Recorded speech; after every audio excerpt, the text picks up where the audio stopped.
So,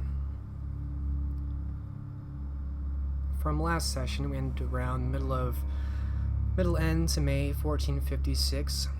Robert was in Chester, entreating Prince Barbaros for a truce to face the threat of the Mercers and the figure known as Basileus, a threat which ostensibly has even paused the Anarch Rebellion in the British Isles. Failing to convince the prince with words alone, Robert decided to linger in the city until his next move. Judith remains in Birmingham to maintain a place of contact on ongoing peace negotiations with the Covenant, which is done through Elined, whom we last saw returning to London for just that purpose. And finally, Nicholas ventured into the great city of Norwich in search of answers, and answers he found after slithering into the public office of the Mercers and stealing away with some private documents. And we now open to a scene with Nicholas. Having returned to the cold comfort of a dimly lit basement-level room, the dingy and dark Golden Goat Inn in Norwich. There are no windows in here, little more than a low-set bed, nightstand with a half-melted candle, a small wooden dresser, and an untouched meal, courtesy of the innkeeper. A table and a chair nearby. What does Nicholas look like, and how do we find him now that he's returned to his room with his documents? Nicholas has lit the candle, and he's sitting on the floor with these documents, poring over them, seeing what information they can give him that might be of use.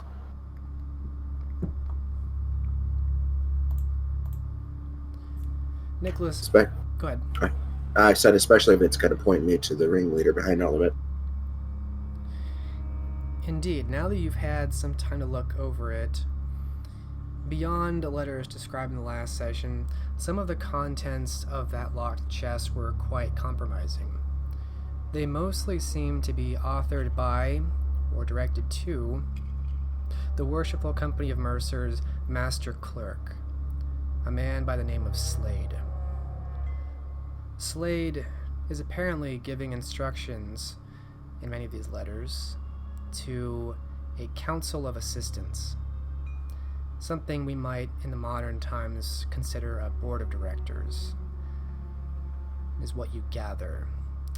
And each of these counselors seem to have supervision over different broadly overarching domains of trade, spanning the length of England, from York to Bristol and Chester to London. Specifically, the contents make direct reference to blackmail and bribery of port officials and mayors, and even some lesser nobility like earls, to ensure favorable trade terms are made, or to ensure some laws or regulations are overlooked. And lastly, there is one parcel in this collection you grabbed, which is addressed to the office in Coventry. And this parcel, when you open to read it, is thoroughly encrypted.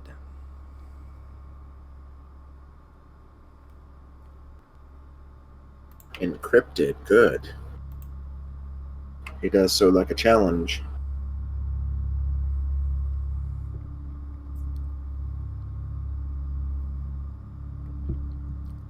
He's going to go over some of the basic encryptions that he knows. See if any of those might unlock the secret. Sure, give me an intelligence enigmas roll.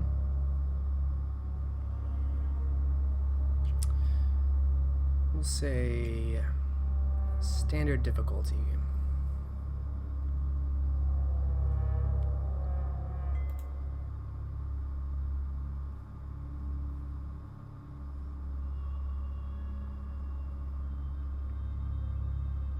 I might want to try it again. It didn't look right.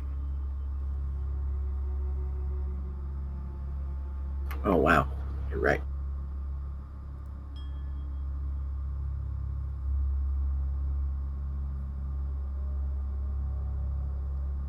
That's better. Wow, 4 successes.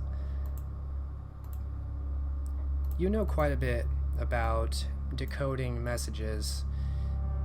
You kind of have a natural talent for it, in fact. This is unlike any code or paradigm of encryption that you've ever encountered before. It's entirely alien. Although, given your vast knowledge and many successes, you do see a couple patterns that strike you. They're not like patterns you've seen in other codes, but you think with time you could break this. It is not unassailable.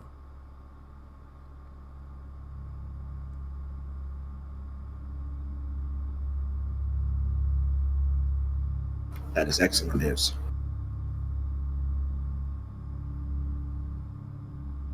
How much lives left of this day? Night. The night is much spent by this point. There are maybe a couple hours left. He'll work on it for those couple hours. Also thinking about at the same time his relations with Cornelius.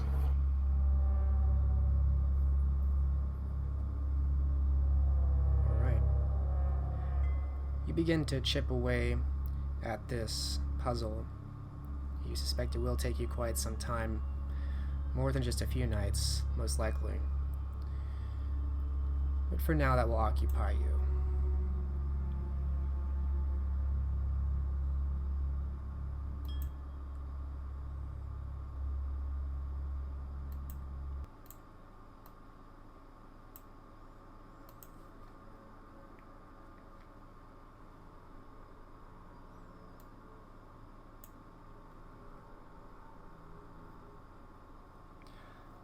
What are Nicholas's plans going forward now that he has this parcel and some of the information from the Norwich Mercer office?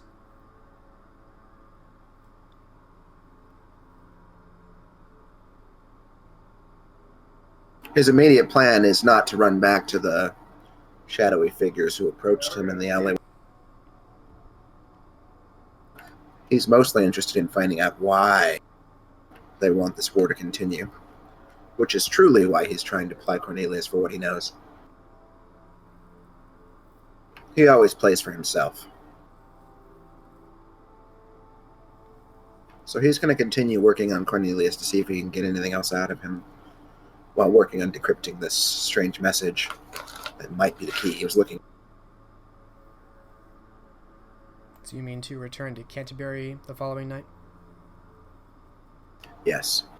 Okay. Quickly and quietly as possible. By now they'll know that the documents are... And indeed, you have made no presentation yet, and that does dawn on you as an Ancilla.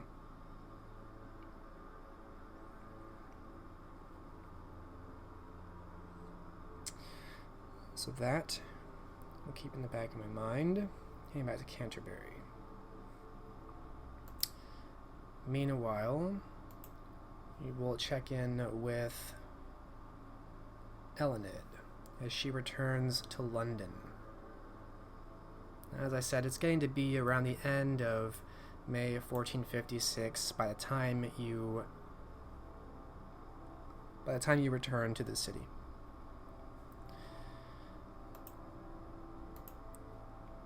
Does she return immediately to her manor?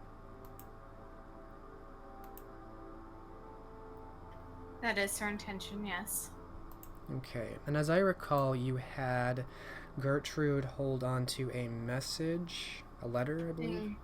Just in case the others go to her manor, yes. Okay. Gertrude does report to you that there were some curious attempts by supposedly government officials to inquire about who lives at the manor and what the nature of some of the documents that have been moving through that home are. And Gertrude's keen enough, and now old enough because of you, to have picked out that she suspects they were very interested in this letter, and maybe any letters that you had kept there, but was diplomatic enough to keep them at bay while you were gone.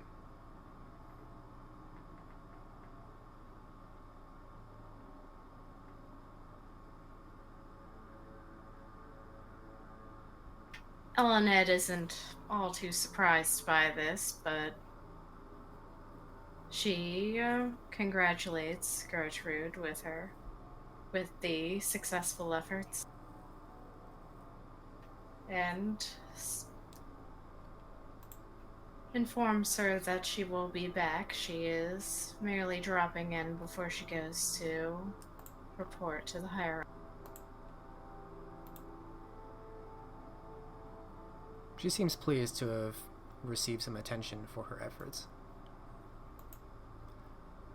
And then you make your way back to the court.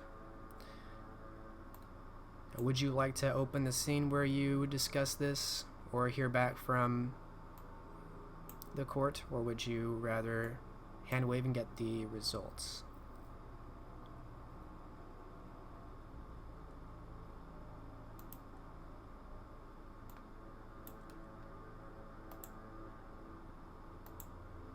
Either way is fine with me. Okay. What do you present to Ambrose? That they got an extension, that it was... According to my notes, the extension was pushed to August.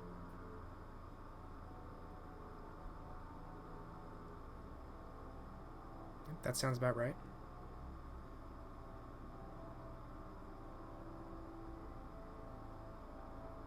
And she is keeping the other information just in case they need more leverage room to get this thing going. Of course, she's not saying that out loud. That'd be dumb to say out loud.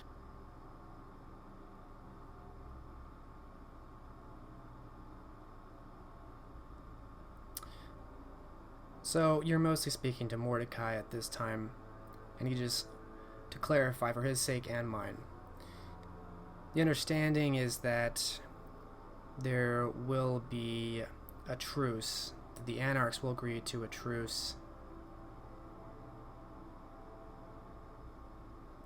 starting from now until the end of summer. From now until August. They need to hear our report by August.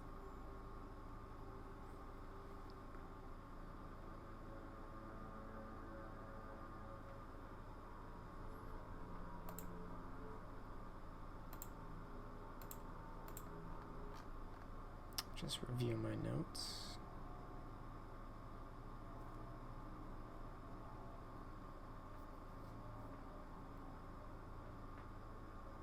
Alright, so I have in my notes that you discuss the terms of this peace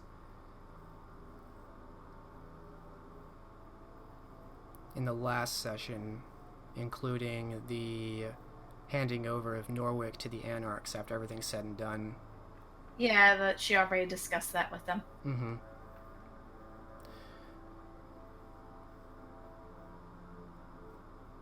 So by this point, you receive word from Mordecai that there was an emergency meeting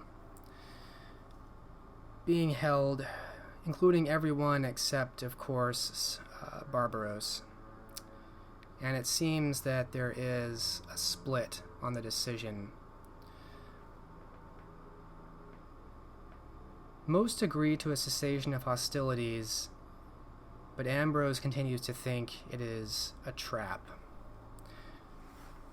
So the princes Kincaid, Octavia, and the new Lincoln Prince Eden Everly are in favor of cessation of hostilities with the Anarchs, but Ambrose, Ragna, and Sebastian will not agree to this, and there's a requirement of majority in the Covenant to commence a truce.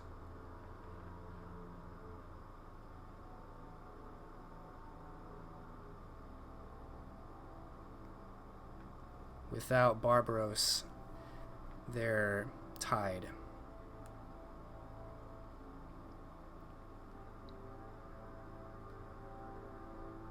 At least as the terms stand now.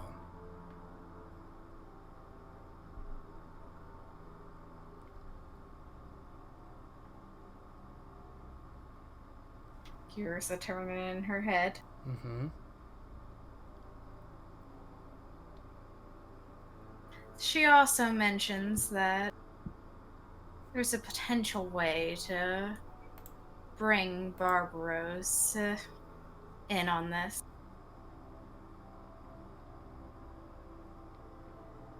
Well, Mordecai is certainly interested in hearing about it, even though his prince is against this truce.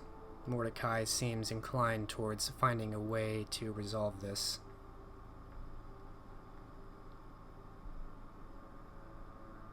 She brings up that Judith mentioned that there's some possibility of the von Danzig being returned.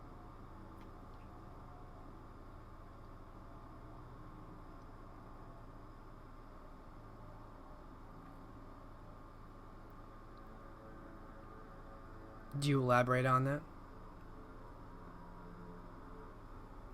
That's essentially the extent she was told. There's a possibility that it could be returned. So then the hope would be, if Barbaros joins the council and votes in favor of peace with the Anarchs, they would have a majority, enough to stop this, long enough to deal with the Mercers and Basileus. But Mordecai points out that that first implies that there is peace between Ragna and Barbaros, which is, although in the mortal world, technically true.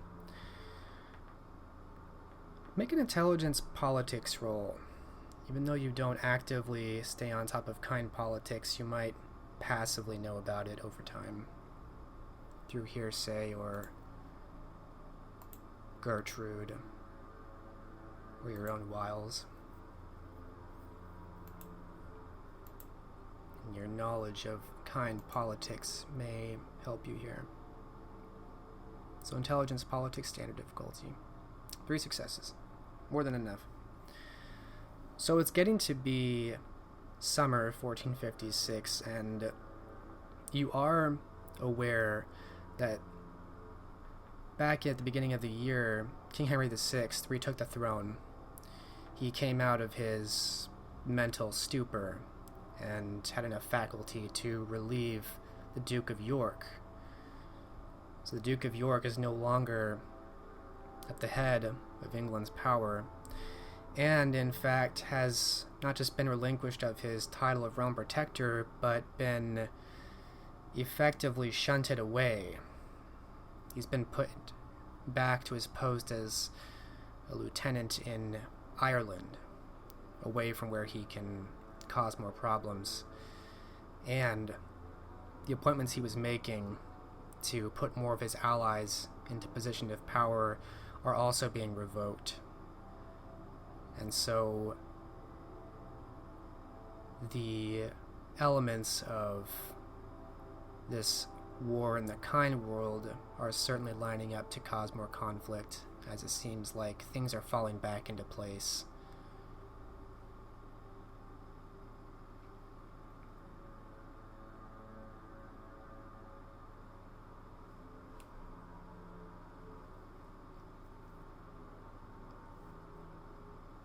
All that to say that things are tumultuous enough in the kind world that peace between Barbaros and Ragna is not certain.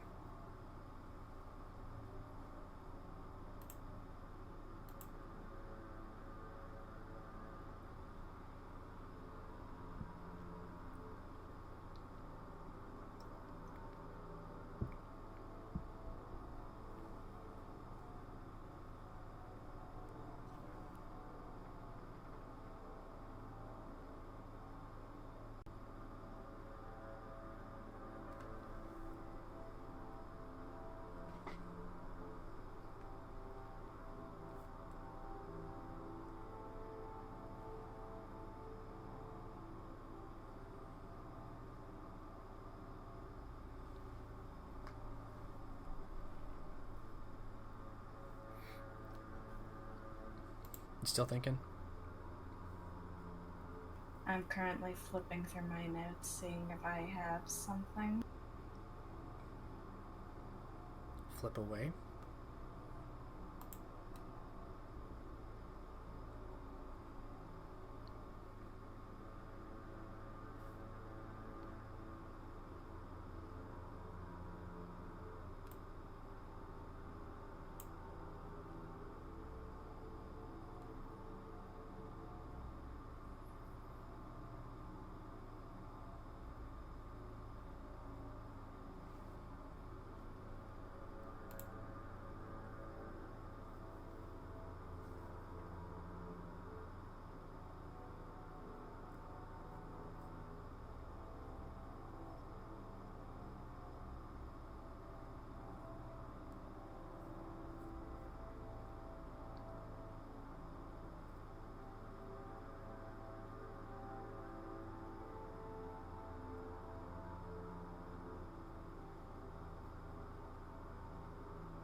And just to clarify, in case there was confusion, right now, any suspicion of Sebastian is extremely private and guarded information. The only thing brought up in the emergency meeting was whether or not to pause the war with the Anarchs.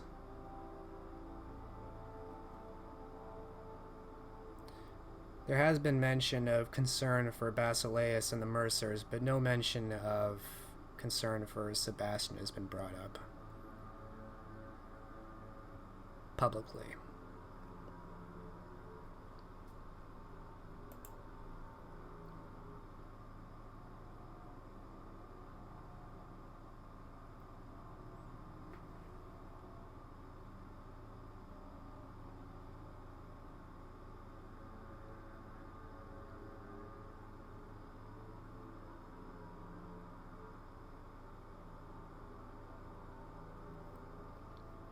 You want me to come back to you?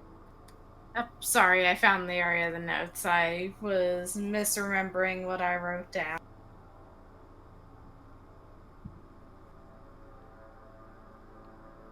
What I was thinking of using was not something my character knows.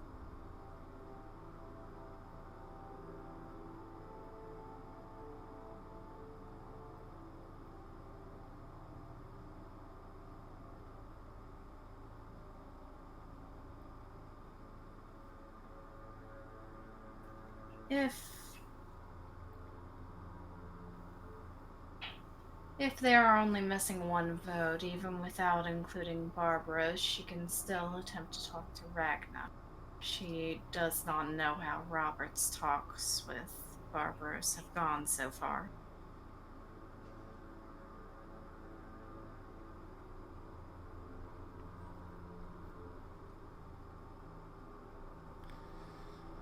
You can try, if you feel like you will get somewhere. Mordecai responds, looking vexed, even tired.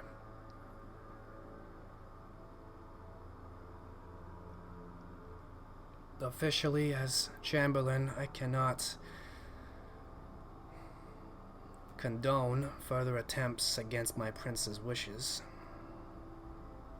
If he wishes for this war to continue, then it's my duty to see that done.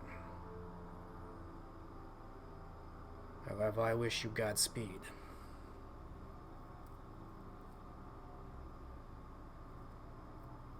She will nod and excuse herself. You are excused. What next are Elined's plans?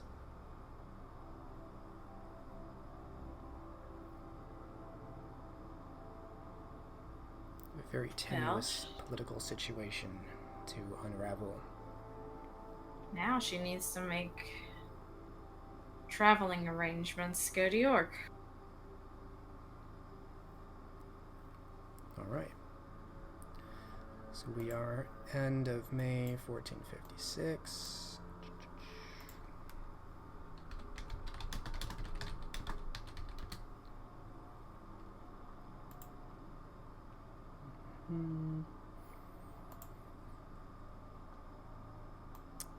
With your resources, it will not be difficult to arrange for that. It is still a 200-mile journey, which is quite a bit. I assume you're traveling by carriage as per usual. As per usual, yes. So you are looking at another fortnight before you even arrive in York, and a month if you wish to return to London immediately.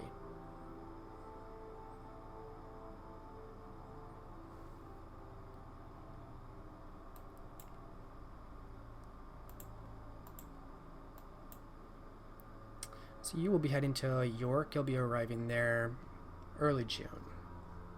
Make a note so I can keep track of people.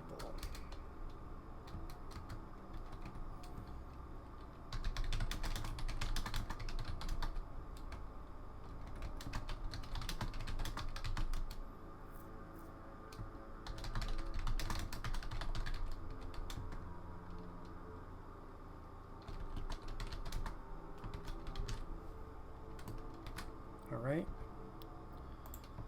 Okay.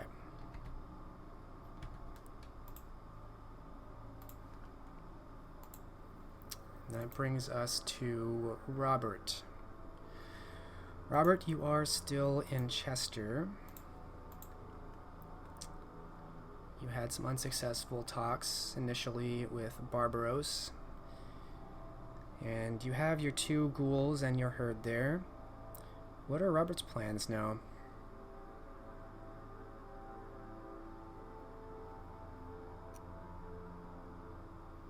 I'll get to know the other Canaanites in the area.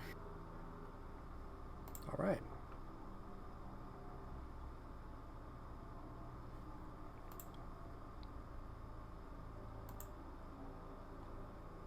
How do you want to go about getting information?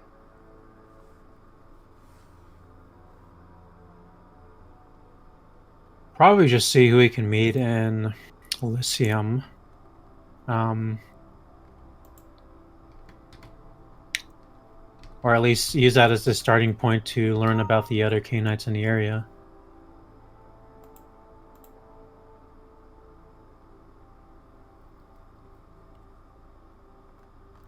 Alright, court is held in the Red Castle of Chester in the Great Hall on certain nights. It's not every night.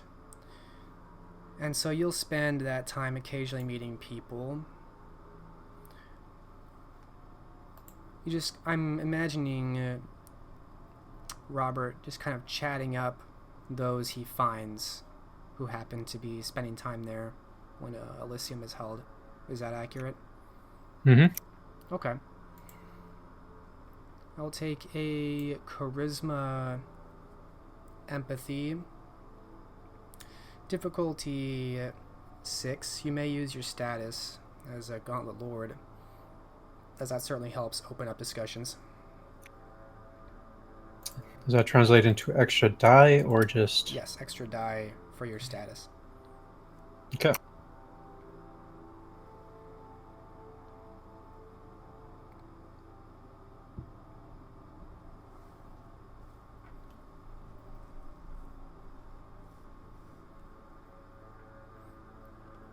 Sorry, what was the difficulty again? Standard difficulty.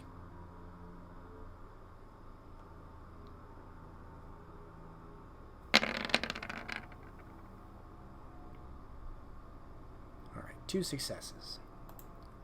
Moderately successful. Here are my notes. Some of these individuals you already know. One you haven't seen in probably over a year, maybe 2 now. You knew at some time there was a prior here, Rothschild, whom you met with the Gauntlet as a whole, but after your meeting, Rothschild was forced to depart. Otherwise, you do come across Isaac Lavelle, whom you... I don't know if you've met Isaac Lavelle. I know Judith did. I want to say Judith and Cormac met Isaac.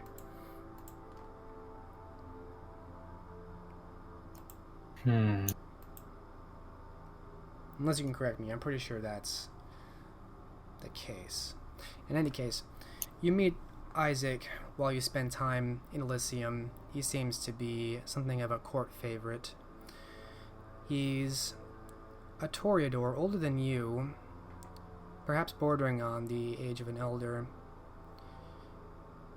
With 2 successes, you know that he once held some status in London, but doesn't speak of it very much. You know that there was another Cainite by the name of Charles Wright, but he hasn't been seen in many months now, and foul play is suspected. You've met Kindwolf, the brother to Barbaros, and he seems most willing to speak to you of the remaining court here, which is somewhat smaller than it was in past nights. He seems like a hard man, but maybe more sad than angry. Magister Tredian Swift, of course, is willing to entertain you. Barbaros makes rare appearance at Public Elysium, and the last person you have not met is a Bruja, a Scottish woman. Her name is Kiorston Campbell.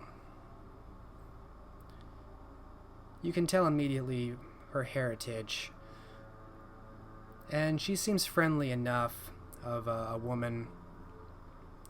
She seems that maybe a bit young, but perhaps not much younger than you.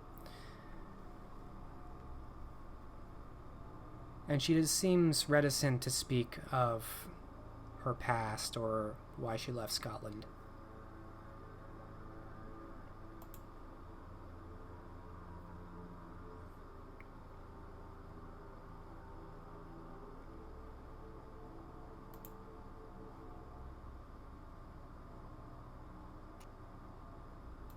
That is everyone. There are ghouls here and there, but yes. The court here is smaller than others, certainly not London.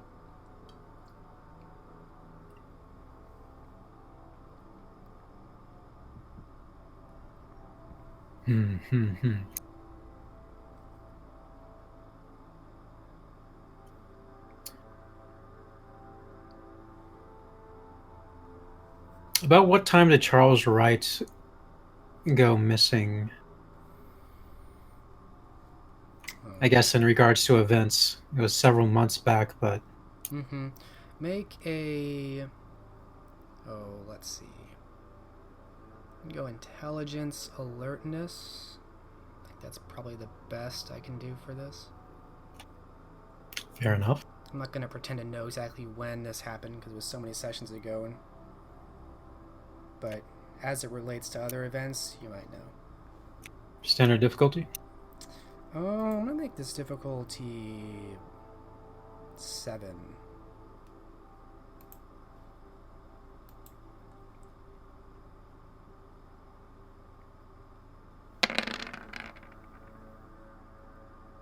One success. Alright. It's about the time the Von Donzig was last seen.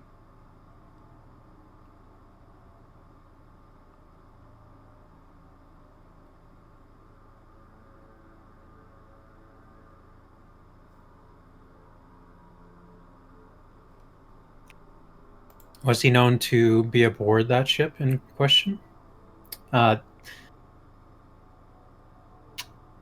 If his name certainly does come up and Robert has made this connection, he'll voice this.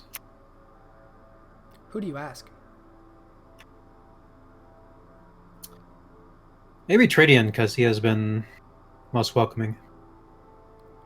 Tradian does comment that Charles Wright was one of the often employed Cainites for ensuring the trades were successful, and that the imports from Dublin were up to Barbaros's expectation.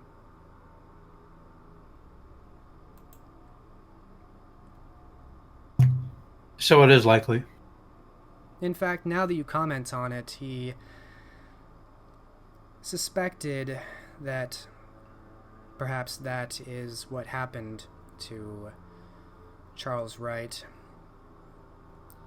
He thought perhaps Charles left the court or was part of the abduction, that he was the one who joined the Anarchs and took the ship for himself. Or if he didn't take it for himself, maybe he was a casualty.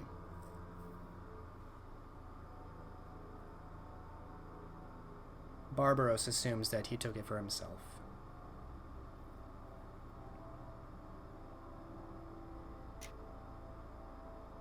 Was the name Charles Wright ever mentioned by the Lasombra we questioned?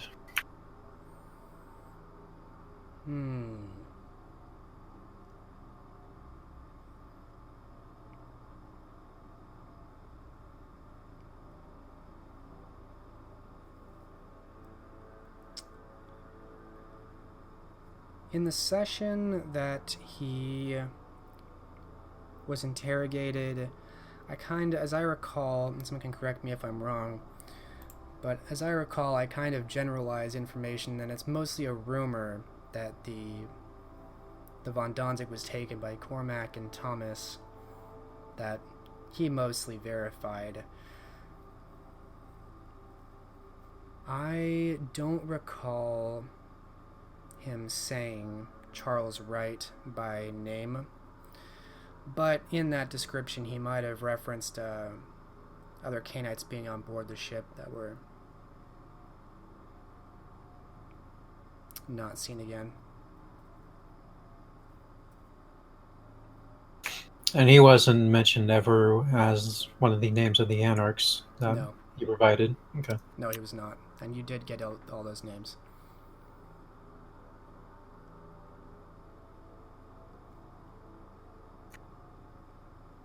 Robert may make an offhand comment that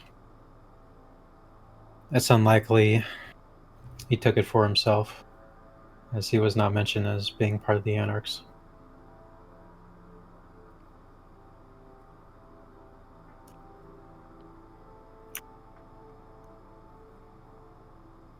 Other than that... Oh, go ahead. I was just going to say, the Magister's face seems to grow a bit dour at the thought that one more from the court of Barbaros has been struck by the Anarchs. If Barbaros were to hear that, then he'd be even less likely to agree to peace with the Anarchs, knowing that not only did they take his ship, but they slew one of his loyal servants.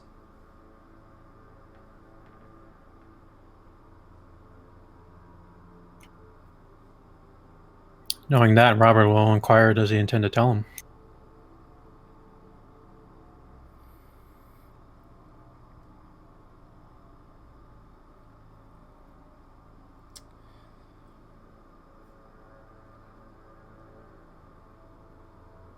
Tradian Swift stops when you ask that question and looks at you sidelong, and the two of you are speaking in the Great Hall, but you're a ways away from others, and certainly Barbaros isn't here, obviously.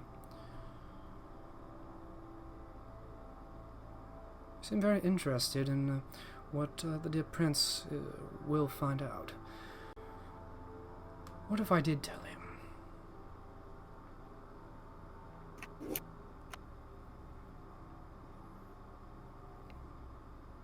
It would just make it more difficult, as you said, for peace with the Anarchs. Though, at the very least, the ceasefire is the desired outcome. Lasting peace. I can't comment on that.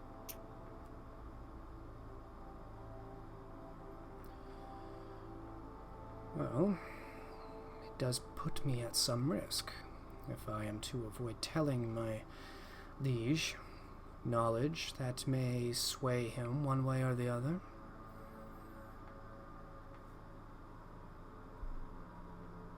And, of course, invoking his wrath. Further,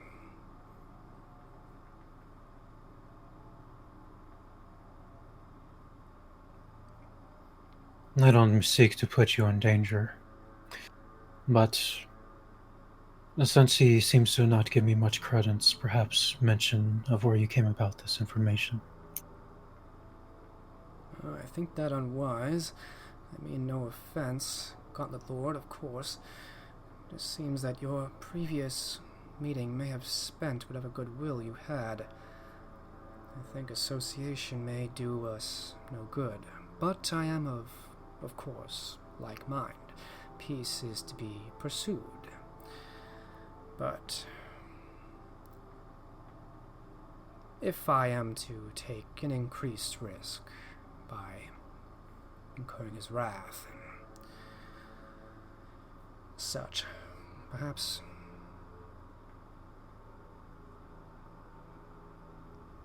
there is something you could do for me.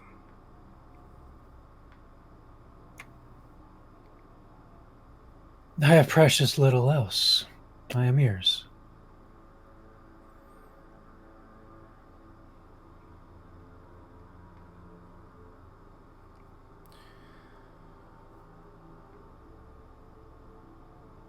There is a... Well, perhaps I shouldn't speak of it. Perhaps we'll come back to this. And for now, let us say that there is a small favor which I might ask of you later.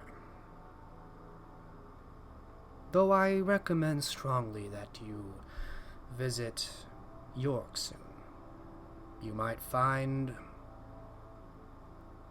individuals predisposed to speaking with you further. About the subject in question. He nods a couple times.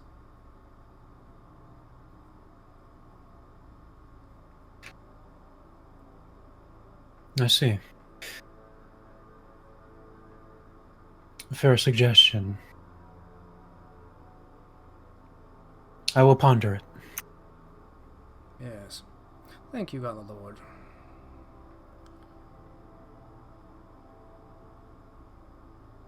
Robert will nod in acknowledgement.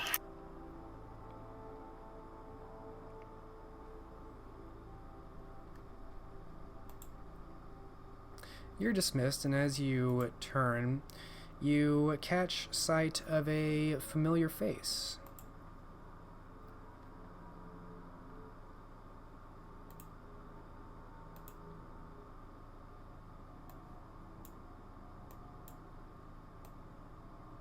Who is this? You see your sire.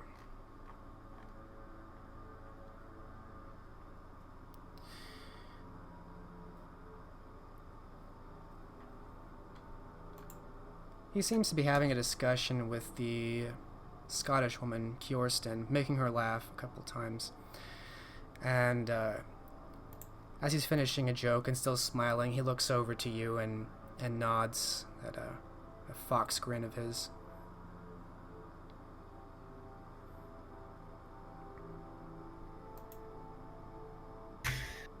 Robert can't help but grin back at his sire.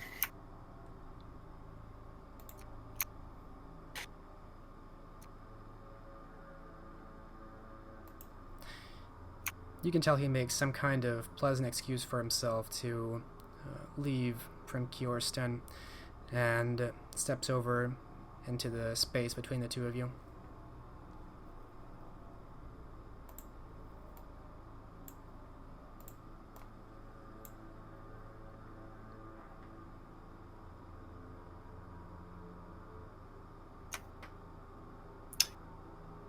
Robert will, of course, greet him. Ah, Robert. Good to see you again. It has been too many nights. And he kind of clasps you on the shoulder. You are looking a bit... He kind of gestures to the face, looking a bit concerned. Is everything all right?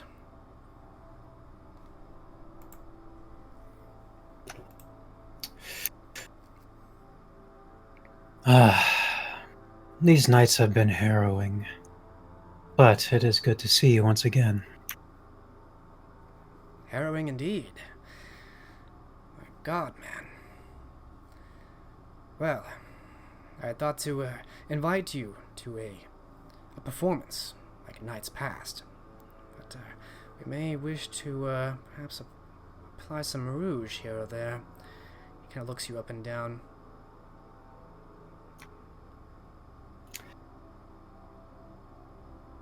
I wouldn't dream of passing on that. I certainly could improve my appearance. Well, time enough for that. Come, let us sit, let us speak. I've been all over. I wish to hear of how things have gone for you. And he kind of guides you over towards one of the seats adjacent to the Great Hall table. And I, too, am interested in tales of your travels.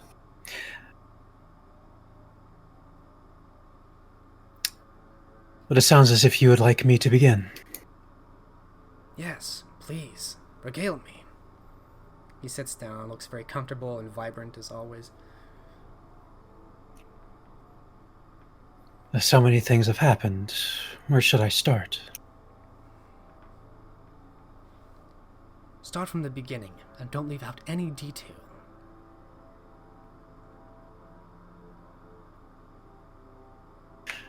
Robert raises an eyebrow at this, and... Looks very excited. He's easily the most enthusiastic person in the court. Which is not uncommon for him.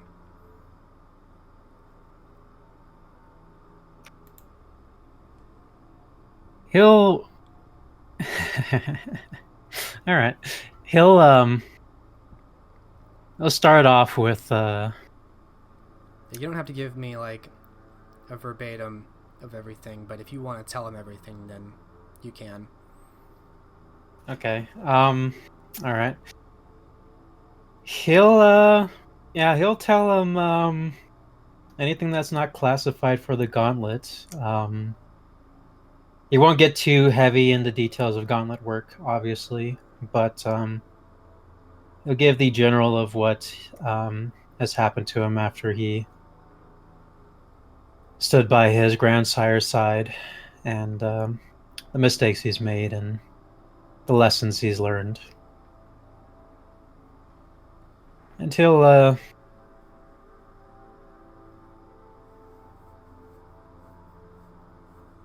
add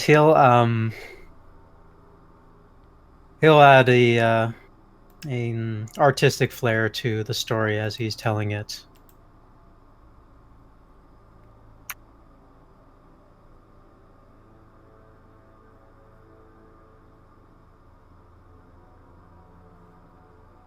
Alright. He does seem very interested in every detail.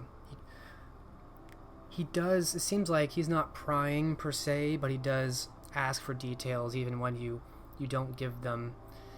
But he's very socially appropriate. He's well-trained in the etiquette of conversation. He's appropriately morose and regretful when you mention your sire, or your grandsire rather. But then excited when you mention the Battle of St. Albans and everything else in between. Ah, my word. An adventure. I see I did choose correctly.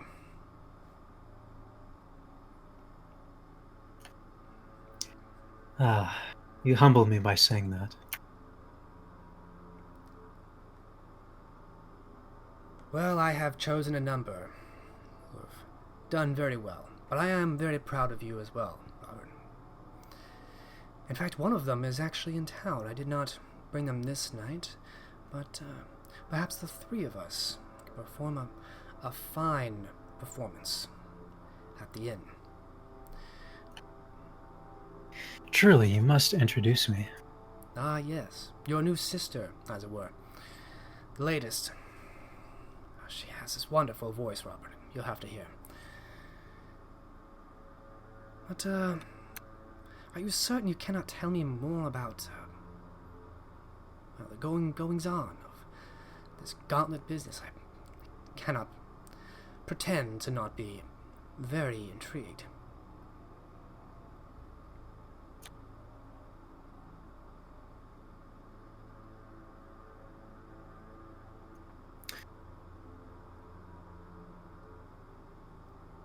Would I able to, well, would I think it be safest for you, I would. Oh, come now, Robert. Do you think I really live the very safe life? I've spent many of these months in France. Not very popular there. Nonsense. I'm sure you're popular everywhere you go. I admit I have made many friends in France. Including Antigone of Paris. Now there's a woman with some resources. And not a small amount of interest in what's going on over here.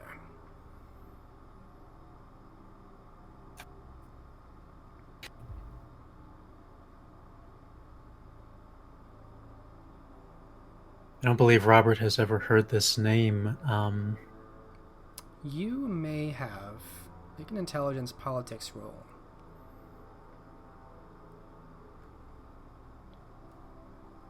Probably the standard difficulty. You're not a world traveler, but this is a large enough name that you may have heard.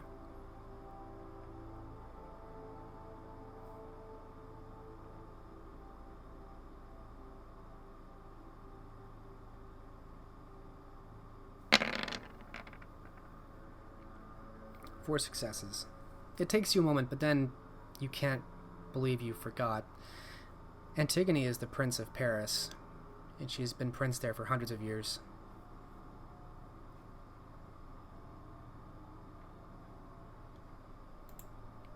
Yeah, she did perk up quite a bit when I mentioned my very own child was a Gauntlet Lord.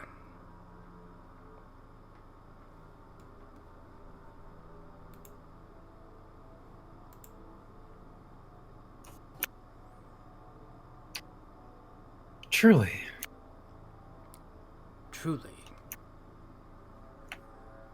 I would be surprised that the gauntlet has spread, even word of the gauntlet has spread even that far.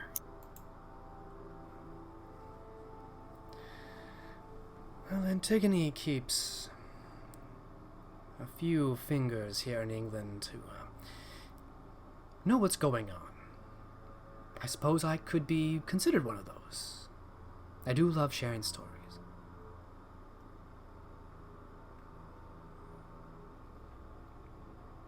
I see. And you know, I'll offer you something for free, Robert, because of old times, and it's such a pleasure to see you again. I did spend enough time with Antigone to, learn. She may be more than interested in what's going on in the Isles here. I suspect heavily that she has some investment of resources into the outcome here, either through coin or perhaps weighing of boons.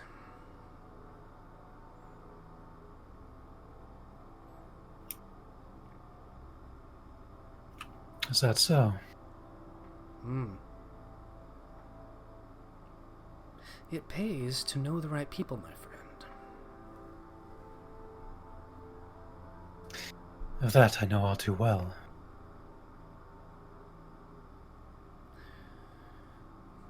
So, if you happen to have a few crumbs of information of, perhaps just the most recent developments in this, all of this, hardship and difficulty England is facing, well, perhaps might extend some of that influence your way.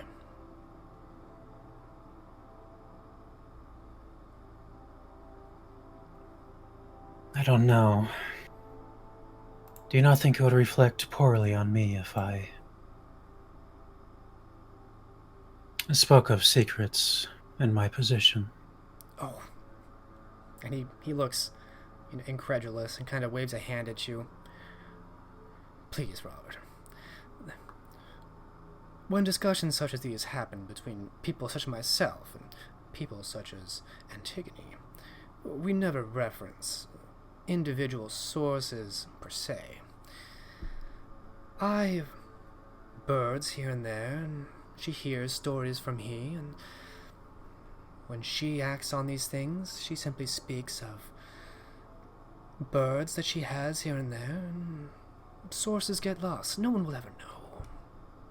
I assure you. And in exchange, she'll come to rely on me. That gives my status elevation in Paris, and that gives you elevation. International contacts, Robert. That is the way of the future.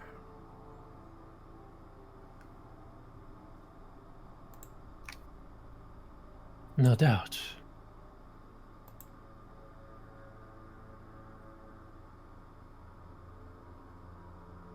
But I'm curious, you mentioned the coin. What kind of financial ventures has she taken a part of? Well, Robert, just as Antigone must be careful about how much she gives away, lest you be betrayed, I must be careful about how much I give away. Especially if... Well, Robert, frankly, if you haven't given me very much to work off of, I'm going to need a bit more details before I can share more of what I know of Antigone's investments here, and which way the wind is blowing, so to speak.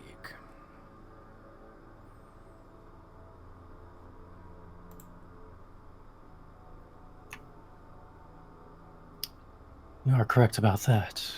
A mutual exchange, then. Ah, there you go. That's the smart Robert I remember.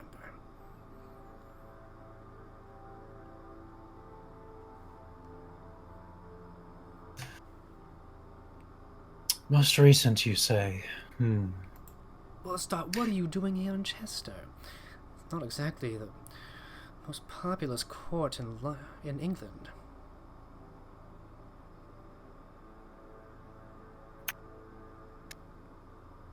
Well, with that, I am simply attempting to negotiate a peace treaty. A peace treaty? From my other travels around England so far, it sounds as though there is peace right now. No, the forces of these two princes, Ragna and Barbaros, are firmly at the throats of each other.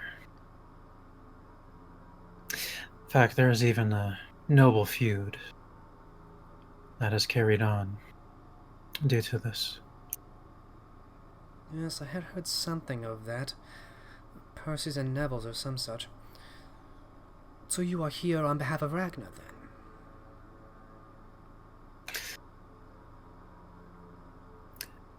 then? Interesting for you to jump to that conclusion.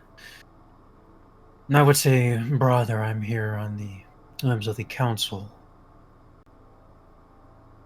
And obviously peace between these two would be beneficial. Yes, I could see that. Well, for the most part. How go things with this Anarch rebellion? I hear frightful things of them.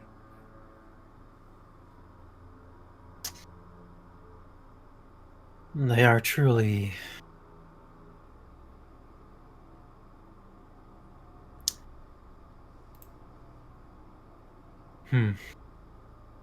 they're selfish creatures, willing to do whatever it takes to survive.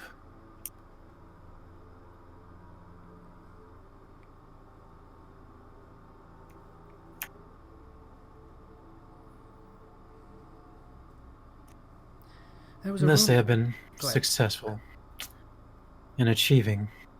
Go ahead. I heard some nasty business on an island, not far from here, I think. You wouldn't have happened to know anything about that.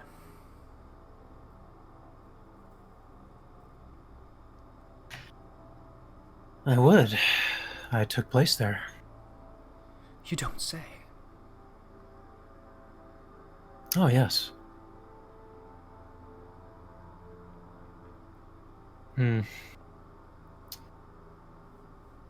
Our tactician, while brilliant, made a misstep on the lengths they would take to defend their holding. It turned into a bloodbath after a good deal of the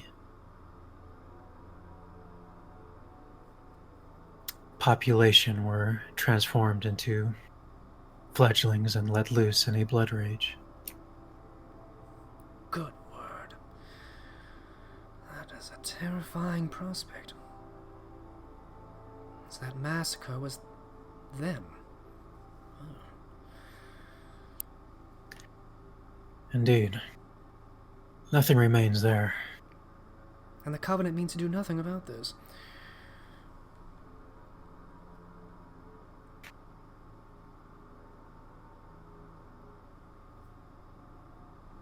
The Covenant is seeking opportunity to make a lasting impact.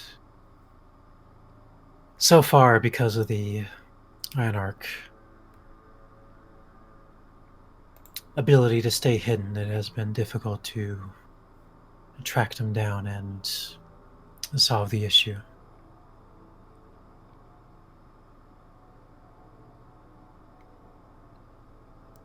Does the Covenant mean to eradicate this rebellion once and for all?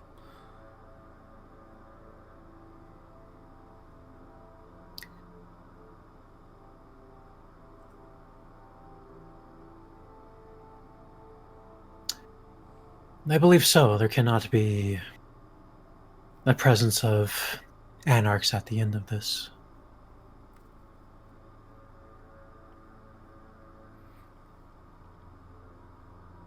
The means of eradication, that remains to be seen.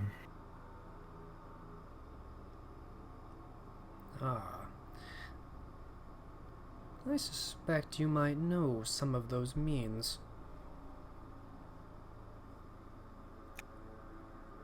I've already told you much.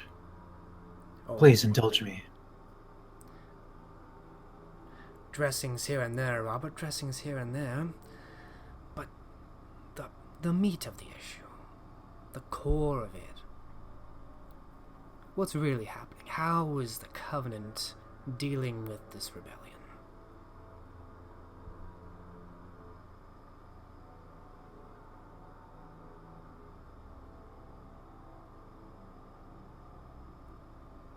There are rebels out in France, of course, as you should know, Robert.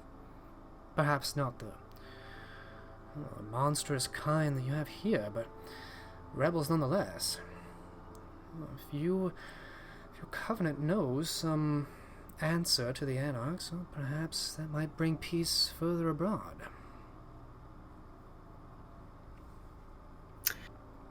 Or at least studying the results of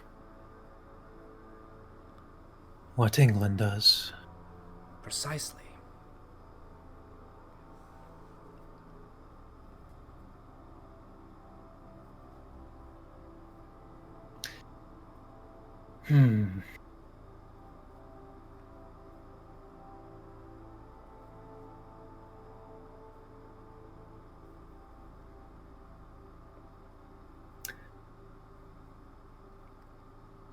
Now tell me, how long do you plan on staying? Oh, just enough to make enough coin for the road, and then myself and Matilda will be on our way. We're making the rounds, great capital cities, see what we might hear, and and it's on to the next adventure. Does your adventure ever take you back to France? But of course, I do have a home there.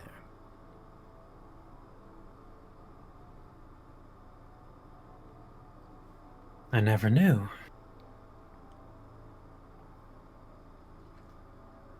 Well, I can't exactly go around telling all of my children all of my havens, can I?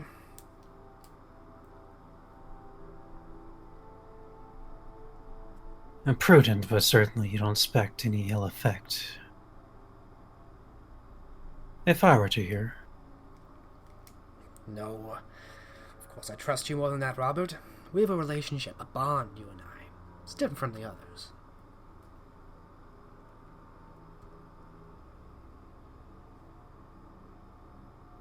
But you were saying how the Covenant was going to deal with this rebellion.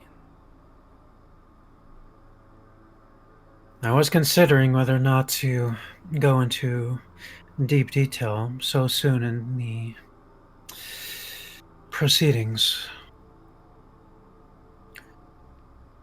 But I would love to send... I don't think so. I would love to send you a letter of how things progress, though.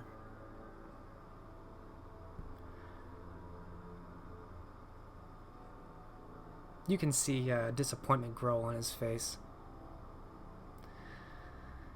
Well, such is on life, Robert.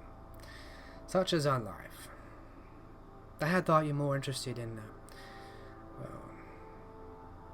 which backing Antigone had in all of this, but yes, perhaps we might speak of that in years to come.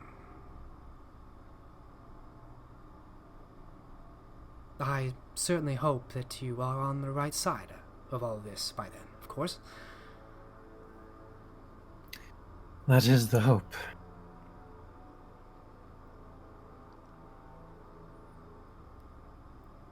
Enough about politics. When do you intend to introduce me to my new sister? Immediately. Come, let us go at once. Have ourselves a fine night to remember. And with that, he rises and makes to lead you away. And Robert will go along with. All right. And with that, the scene will fade on the two of you leaving court. As we transition to another scene.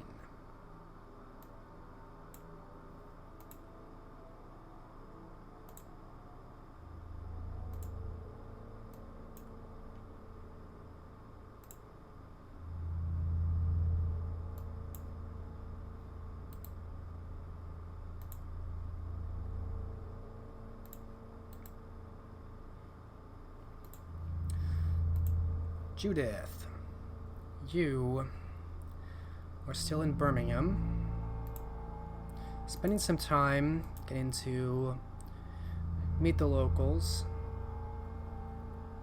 and keep post in case Elined returns. As I recall, you wanted to make more inroads with some of the local populace here, some of the kind. Indeed. Okay. And describe to me how Judith goes about doing that.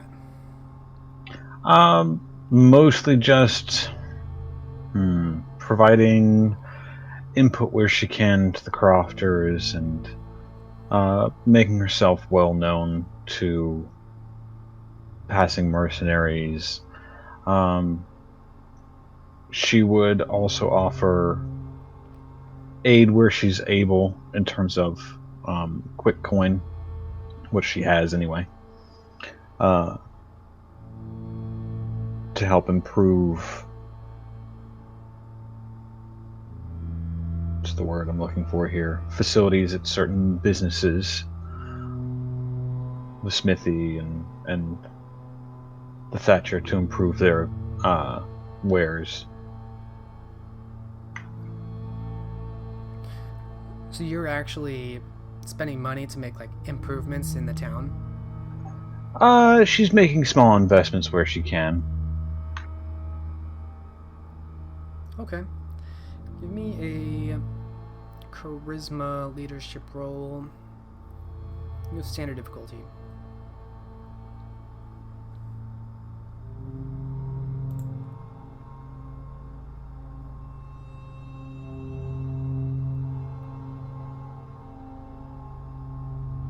And I think I'm going to spend willpower on this because, again, it's playing to her nature and benefiting her in the long run, regardless.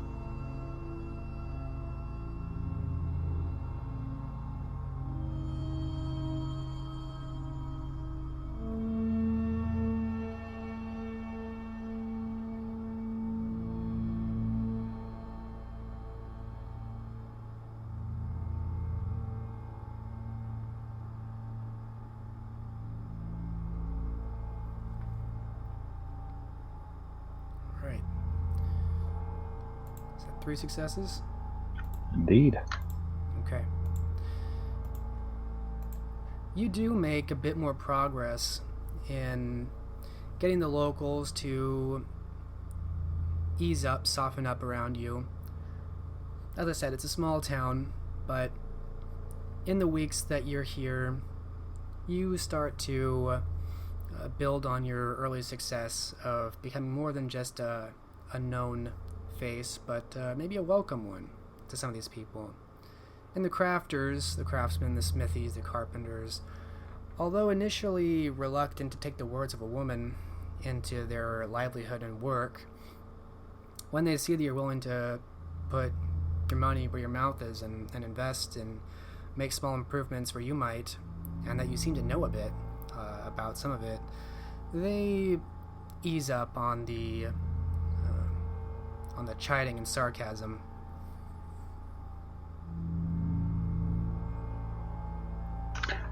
Probably more so still if she rolls her sleeves up and puts her shoulder into it as well. It helps. It's still strange to see a woman who thinks they know something about smithing, but you're likable enough that it pans out. No one even seems to question much where you go during the day. At any point during all this, or rather during all this, at various points she would also inquire about the Baron Lawrence of Shenley Green. Whereabouts might she find him? What's he like? General disposition, things like that. Alright, since you've made some good inroads, no roll necessary. You learn the Baron of Shenley Green is known as something of a taskmaster.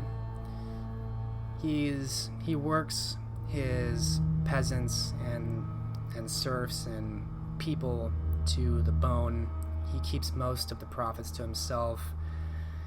He seems to have a very strong not obsession, but fixation with fine horses, fine riding horses. He's a very attractive individual, as they say, and it seems like he likes to be seen riding very nice, very well-groomed horses and appearing above his station.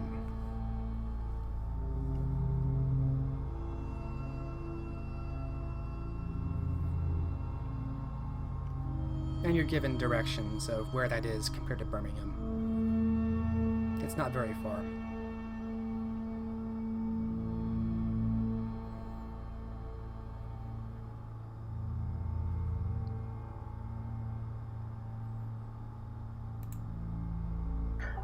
I'm pondering whether or not I want to go seek an audience.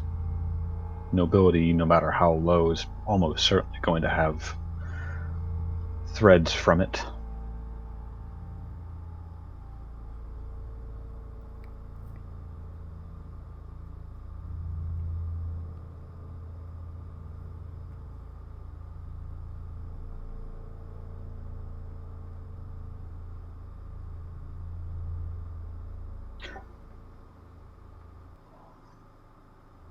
Hmm.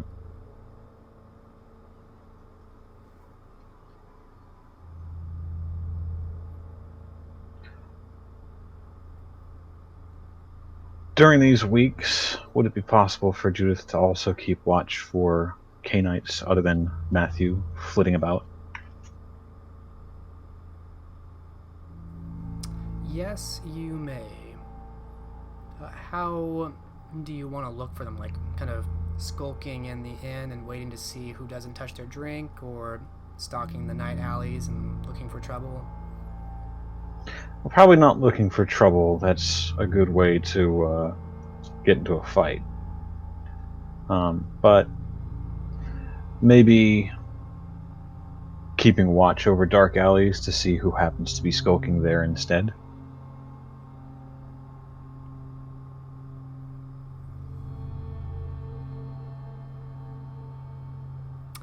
Okay. Give me a perception, investigation, difficulty 8.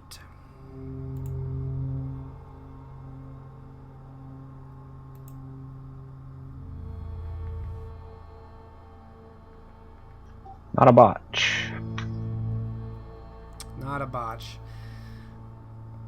It's tough. Maybe you're too on edge. Maybe this, that, or the other. You're not sure if there aren't Canaanites here, that they're hiding, or if they're just not coming through. You're not finding any.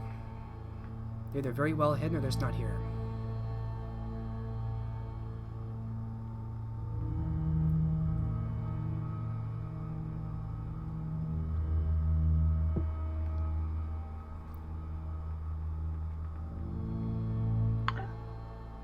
Well,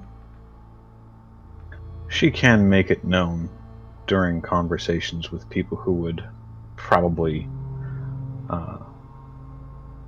pay tax to the Baron that she would very much like an audience, and see if perhaps that doesn't find its way to his ear.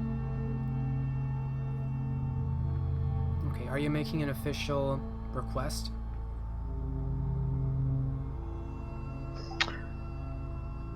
Not yet.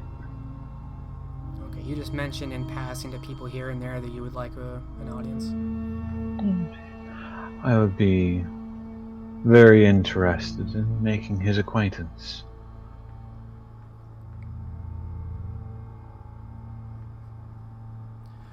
Most of those you've made friends with recommend against it. They say he's an intolerable man, and if you are to be seen before him, it's usually not for good reasons. I will also note that since you were looking for Canaanites, it seems that the one Canaanite you did meet, Mr. Shepherd, has not been around in the last week.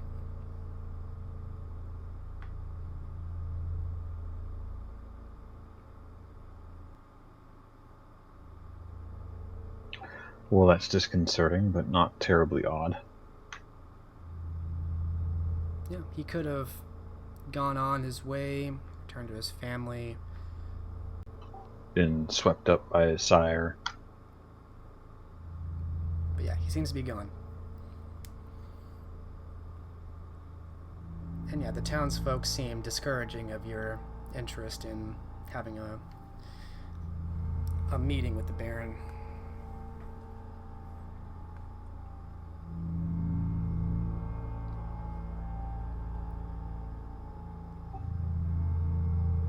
What about inroads with passing mercenary groups? How's that progress? Well, as you said, passing mercenary groups don't have much of a stay in the town. You may have some positive encounters with a mercenary captain, and then he'll be gone a couple nights later. There's no much reason to linger in Birmingham. Right. My goal is more just to pick up news of potential jobs that they're seeking or have just concluded, and things of that nature.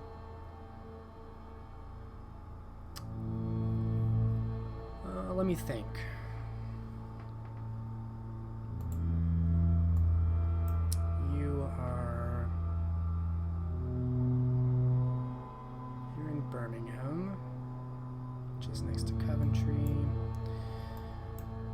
Crossroads of the Isles.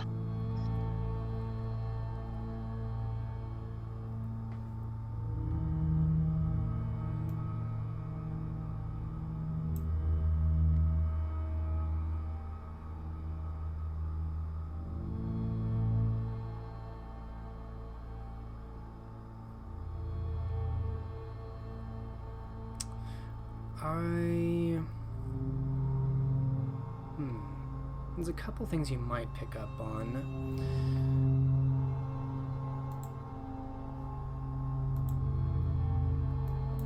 Look at your sheet.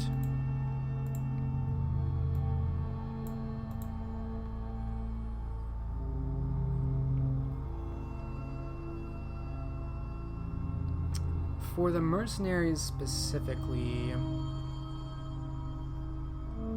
I'll take a charisma or manipulation and investigation.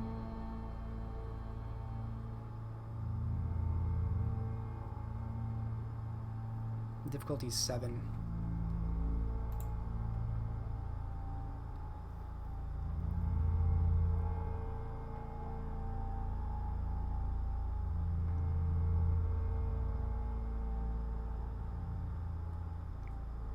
One success. Alright. You do generally get the trend that a lot of work is up in York, and that it seems like someone is concentrating a good number of companies up in York. And so most of them are passing, west to east or south to north.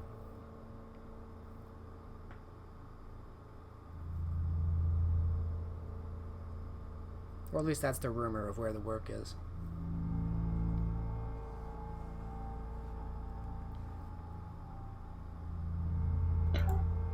That's in keeping.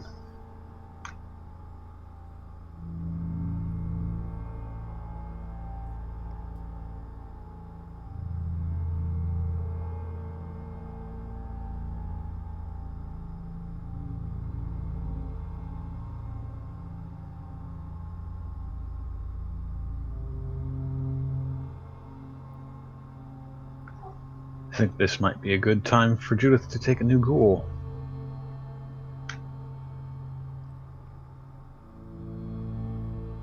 Alright. Who, pray tell, is your new ghoul? She would be looking specifically for someone who shows a keen mind for stewardship,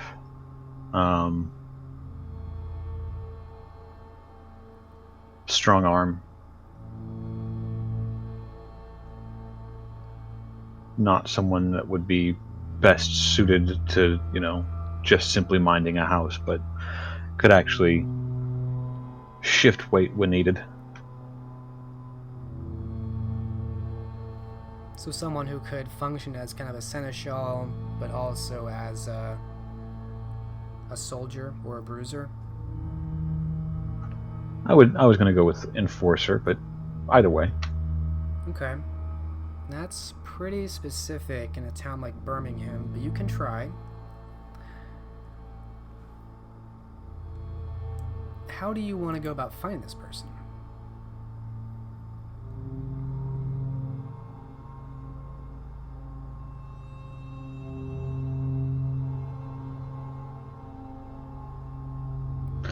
I think mostly she'd spend time chatting up the tradesmen. They're most likely to have the physical capability, but it'll take a very keen one to meet her needs as far as mental faculties are concerned. Okay. Chatting up the tradesmen to find one who could function as a kind of steward enforcer. It's a tall order, but give me a... Oh, let's see. What makes sense? Wits and...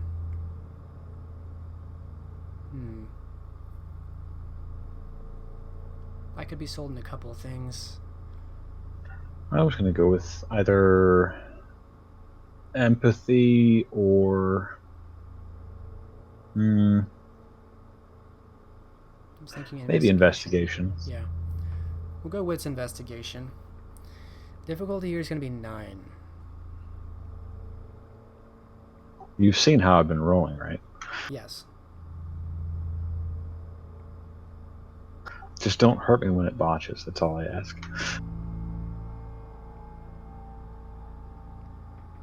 0 success, which makes sense.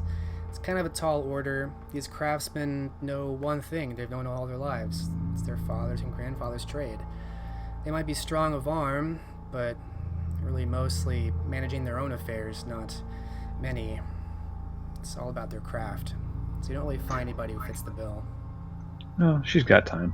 You have all the time in the world.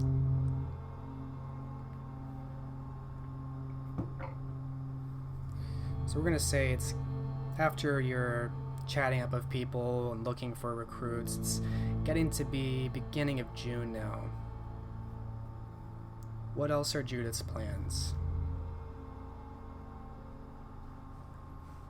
I'm going to assume that no one has come on behalf of Baron Lawrence to invite her to dinner. No.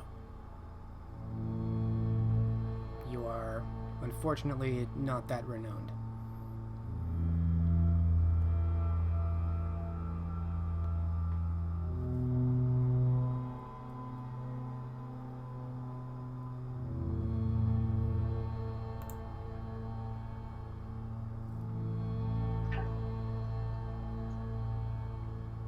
I wonder if there's any particularly noteworthy horse breeders nearby.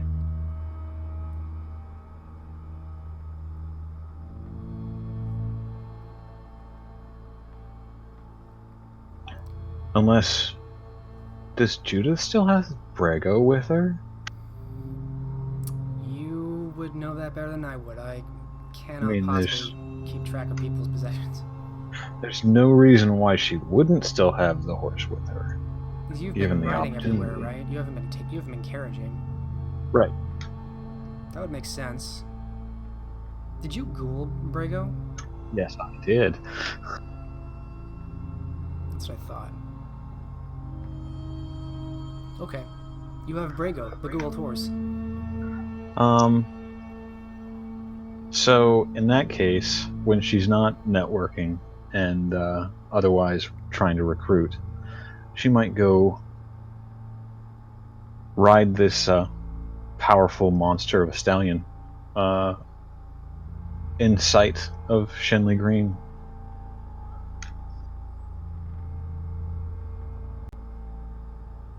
All right. Let's mean to Make him come looking for her.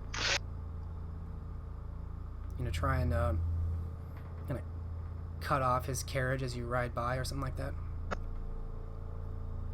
Well, I mean, it's a ghouled horse, so I might just vault it. How long have you had this ghouled horse? Oh God. When did I ghoul Brago?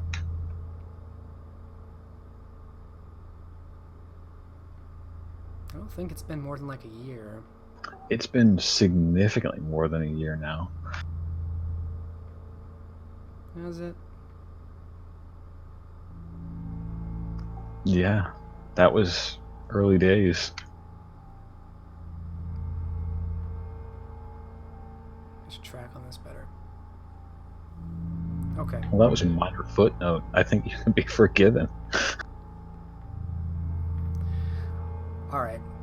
Well, you guys didn't really set up until like early 1454, so no more than 2 years, certainly. That's fair. Which is enough time in Vitae for something like a horse to certainly have gotten quite a bit of hardiness to it. probably not enough to develop disciplines. I mean, apart from potence. After 2 years? Potence is automatic.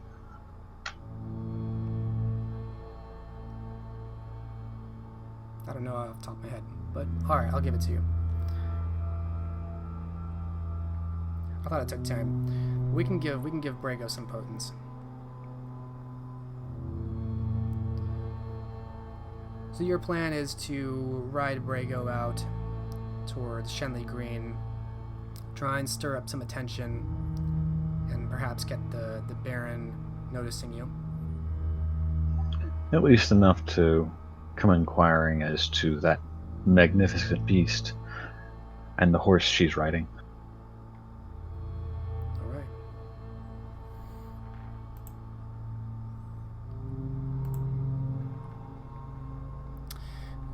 So, and I assume you do this kind of early in the evening? Yeah. Yeah. Alright, so you get your stuff together and pack out to ride a Brago, and you leave Birmingham in the direction of Shenley Green, which we'll say is maybe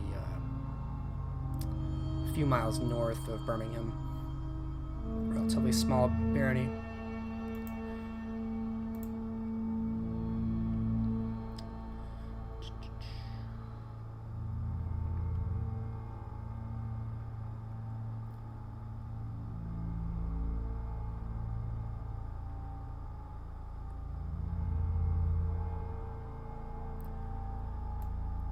Make a perception alertness roll, difficulty 8.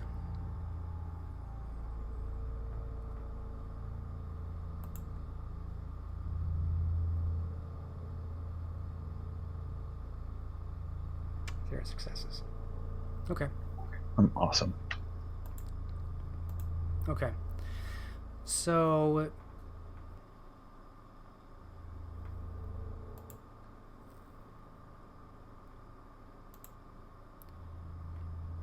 you're maybe a mile and a half out from town when you notice there is someone behind you riding less than a quarter mile behind you, and then it's multiple someones, and they're riding hard, coming out from the sides, from the woods.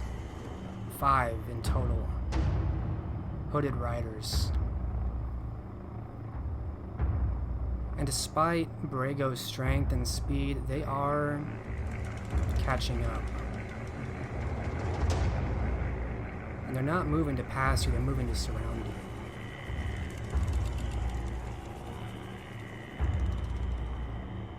And the scene cuts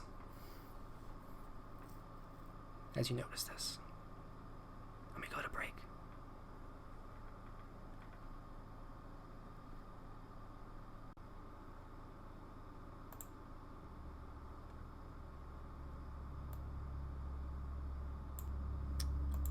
Right. Nicholas, we return to you. And for you, it is still the end of May 1456. You mean to depart from Norwich immediately and return to Canterbury? Yes. Okay. So early in the next evening, you gather up your belongings and make a quick and quiet exit. I assume taking a carriage, first carriage out, making your way back southeast, which is all very uneventful. Before you know it, you're back on the road, and what did we say? Would not have been terribly long from Canterbury to Norwich, or vice versa. It's about 130 miles. If you're going by carriage, it's just shy of a fortnight. This will put you in early June 1456 also. You had briefly forgotten the oppressive burden of guilt and weight of Canterbury, which you are very strongly reminded of when you approach and then enter the city again. And in due time, return to the house of Cornelius. He's out for a number of hours, but eventually, of course, returns and seems mildly pleased, at least, to see you back.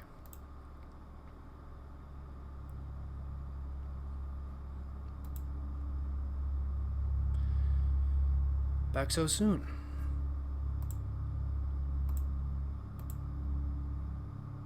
I think I found what we need.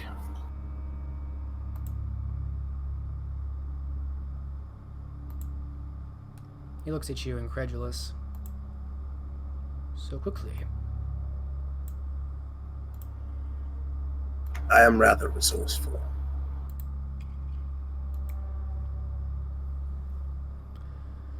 What did you come across? I will show you. And he will present the documents, saving the encrypted one for last.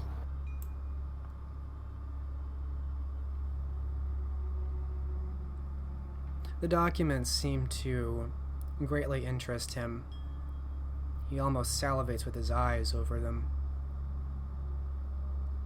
All of this in scarcely a fortnight. Did I not say I could be useful to you? May I choke on any doubt I held?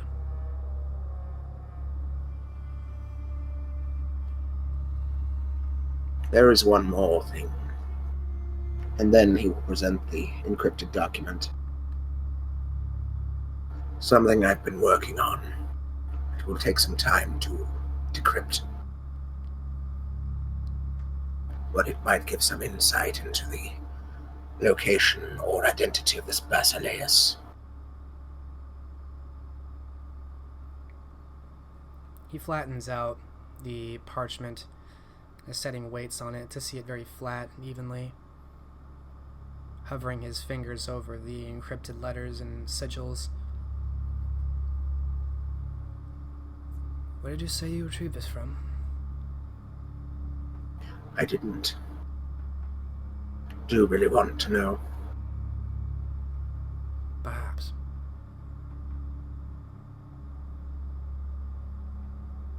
Be sure. In knowing you would be complicit. I was complicit when my sire made me and died for it.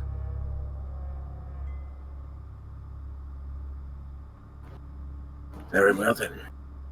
I stole it from a chapter house.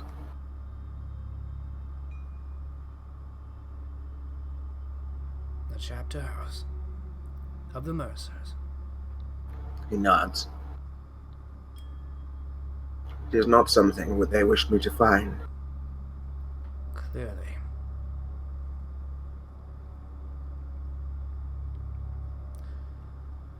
My master, my sire, Jean-Marc, he pored over letters much like this. Though he read them as though there were nothing there. As though he could read the encryption, though I know he could not.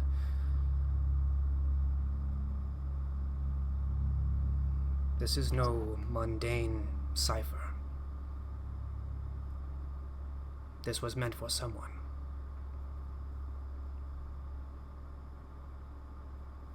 There are obvious patterns in the cipher.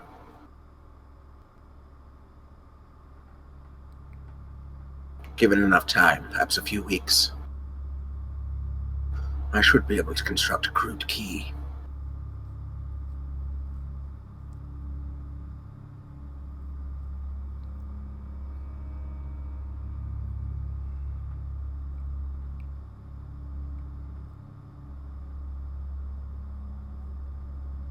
He looks at it with some concern. How sure are you there are patterns here?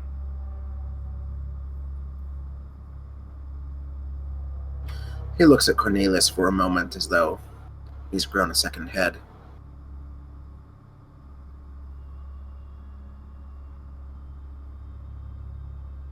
I put great faith in my perception. I am far more clever than most realize. And you see the patterns now? You can point them out to me. He closes his eyes a bit. I can.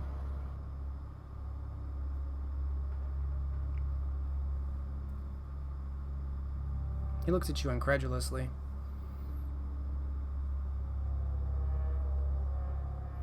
Nicholas will show him some of what he found. You begin and start pointing to the places where you start to see familiar patterns, only to find that there have been some shifts in the pattern. There are still patterns, but now they're different patterns. It seems impossible that what you saw before has changed. It's been with you the entire time, and yet these are not the same patterns you were tracking on before. Interesting.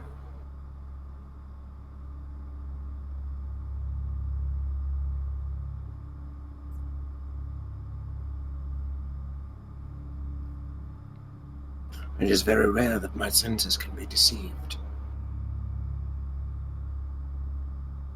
It is very rare that documents would reach my prince that were so easily read by thieves.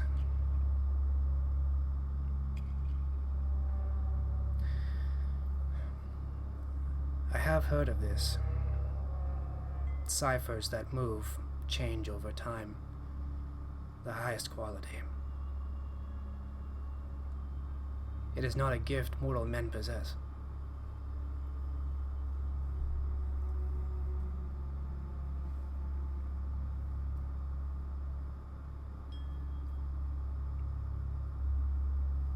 It will take perhaps more time than I anticipated.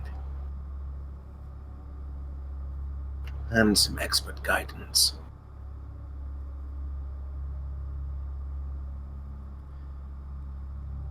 I'm afraid I am no code breaker.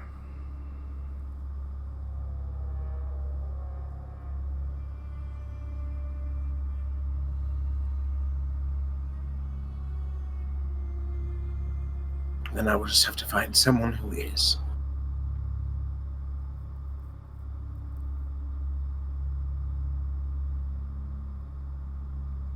He nods a couple times, looking grim.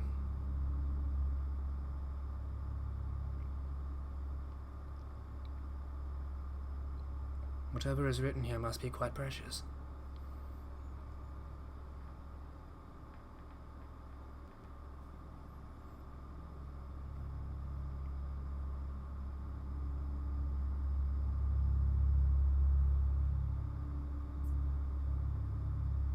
More than precious, I think.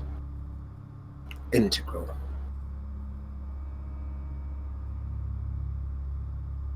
It was serendipitous that I found it where I did.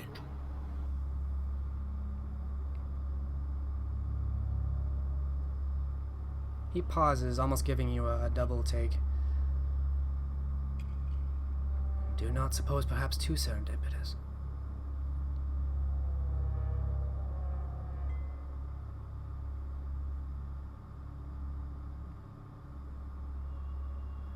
You would consider the possibility they knew of my coming. Or perhaps if they knew of it and of you taking this, why allow you to leave with it?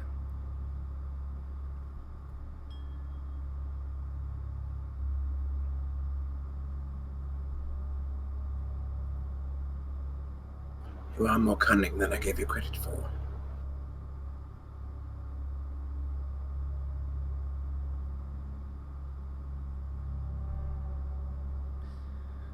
I caution you in your search for answers here. There may be great wisdom here, or terrible danger.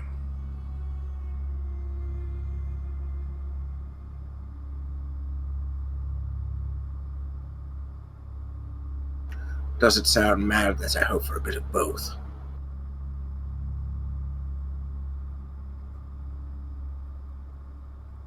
He looks at you again, a mixture of concern and disbelief. Perhaps.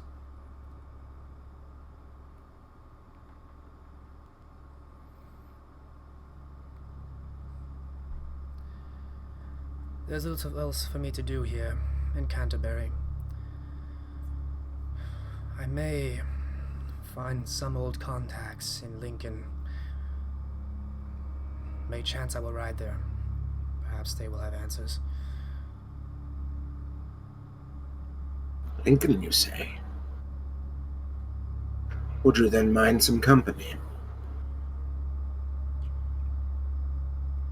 Of course. It is possible I have business in Lincoln.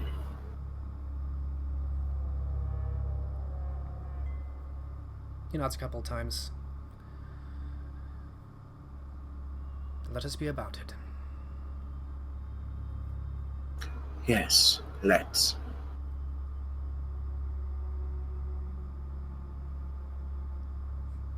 And from that, he pushes himself up from the table, and it looks like he's going off in the direction of his chambers, perhaps to pack. Tell me where and when we should meet to depart. Give me a few nights to arrange for things to run as they might here in my absence, at least for some time, and then we will leave.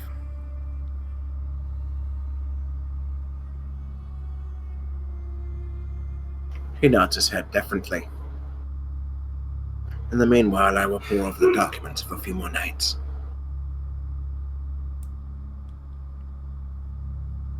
I find myself more intrigued than I anticipated.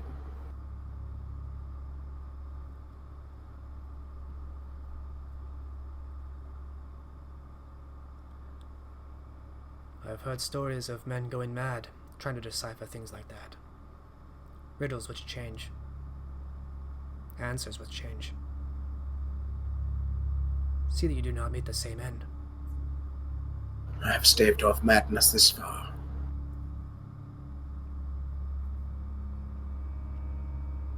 I will do my best to keep it at bay a while longer.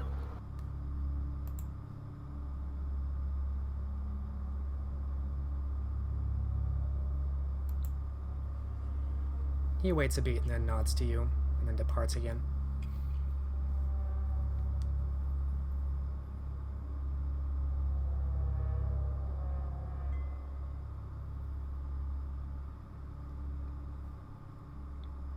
What's going through Nicholas's mind now? He's not lying about that. He's intrigued. If they've gone through this much trouble to hide their communications, there is more to this than he thought.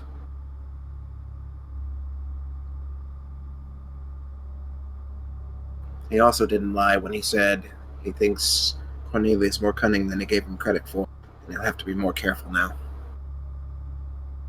He feels his life might be at risk from the very man who told him it would be.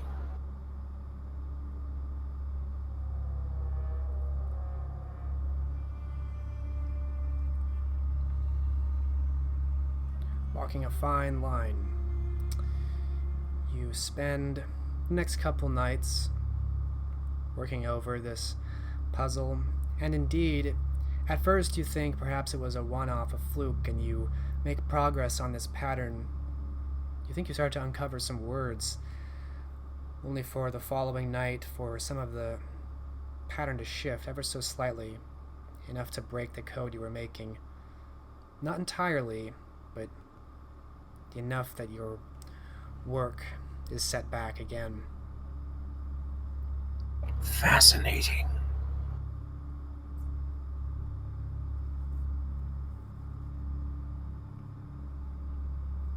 He's certainly not put out by this. He's more intrigued, if nothing else.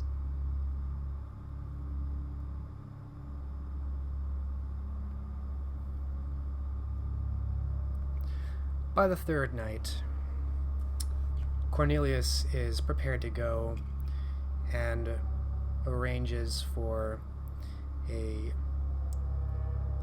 wagon for the two of you with some belongings.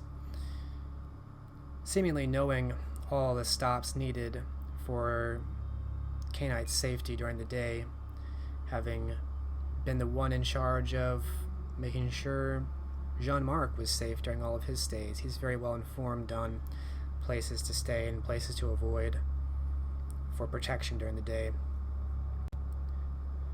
And so the two of you set off, and by early June, you do arrive back in Lincoln.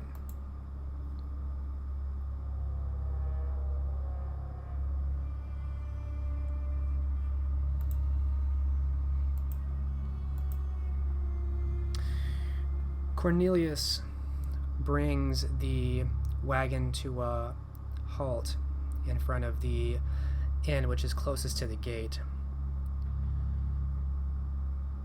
He has a couple attendants start to undo some of the strappings and move some of the belongings into one of the rooms. Room and board is prepared for the two of you. Of course, you won't really require any of the food, but you'll at least have a place to stay, at least for the moment. Cornelius stops by the wagon again as you're stepping out. I'm going to go speak to some contacts. I will be back, perhaps this or the next night. I'll leave you to your work.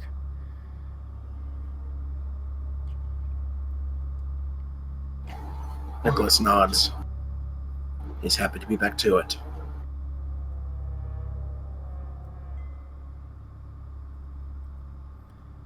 We should have some time, some room, if a presentation is absolutely required. As I recall, the good Eden Everly never cared much for presentation herself.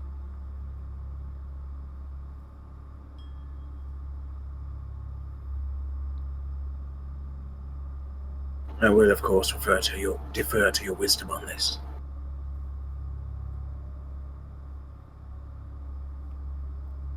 He nods again, and then turns as he dons his cloak, drawing his hood, and steps off into the streets, blurring into the crowds.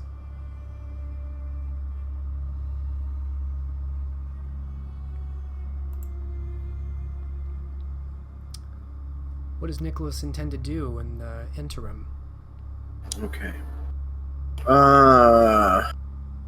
Wasn't one of us going here besides me? I might be thinking of a different time. I think Robert thought you would go to Chester. I think you knew Elined was at some point going to York. That's right. Okay.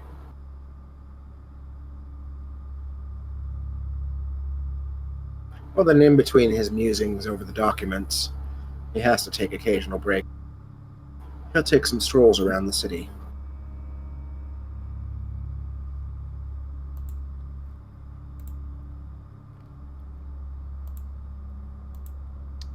All right.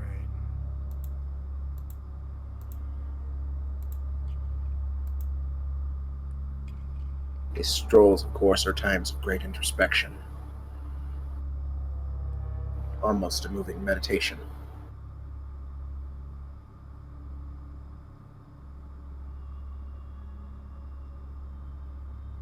You walk through the crowds like a ghost. No one bothers you, and you bother no one else. Lost in your thoughts, just as these poor folk scurry into their homes or the nearest tavern, try not to cause any more problems for themselves than they already have in this very difficult and rough existence.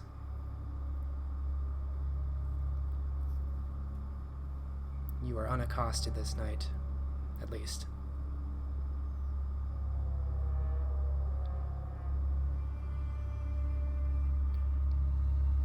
Alright, he'll perhaps avail himself of finding a meal. Alright, how would you like to go about doing that?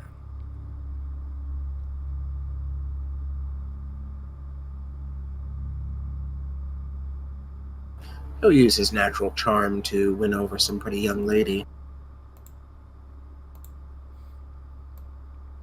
Perhaps convince her to follow him into a convenient alleyway. I will take a manipulation, empathy, or subterfuge. Difficulty will be 7.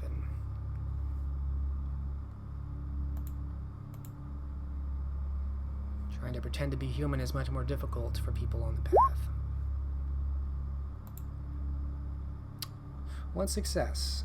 You still have enough memory of pretending to care about human concerns that you know the right things to say and expressions to pantomime to get a young woman, likely a prostitute of some kind, at least trusting enough to follow you back into an alley for a quick coin. And just as the deal is about to be sealed, you lean in for the kiss. How much would you like to take? He will take 3 from her. All right. You can take 3 easily enough, and she is well and fast asleep, leaning against some crates and some nearby rubbish by the end of it. And roll me a 1d10.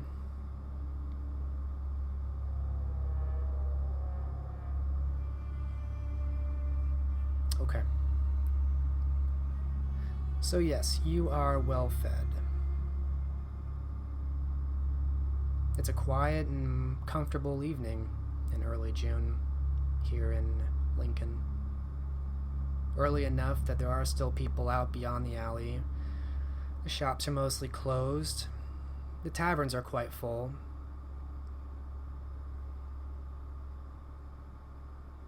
Is there a hospital here? There is. Give me one moment.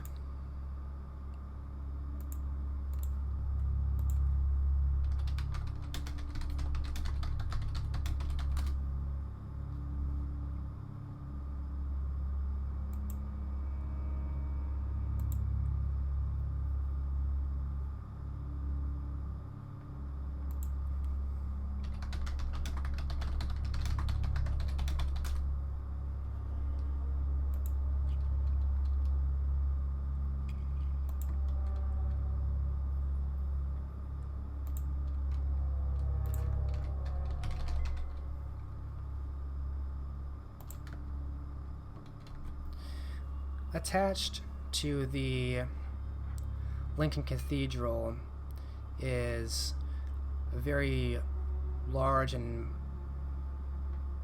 modestly ornate building. It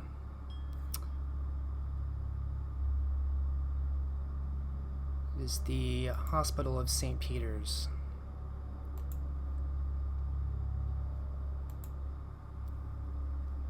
It's probably the primary hospital of the city at this time.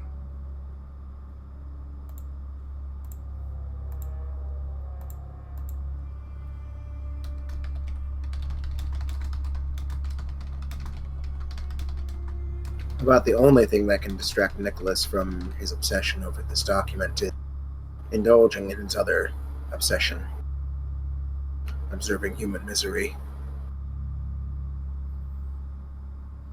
He's going to try to pass himself off as a physician from London who was sent to ease the burden.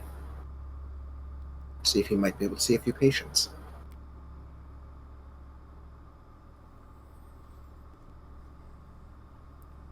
All right. It's easy enough to enter the hospital.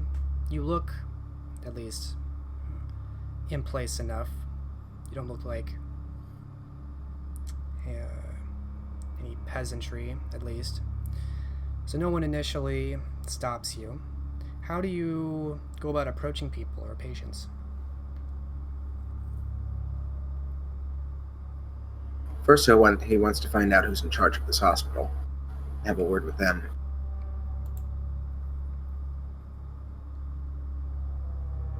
So he'll approach the nurses first to ask.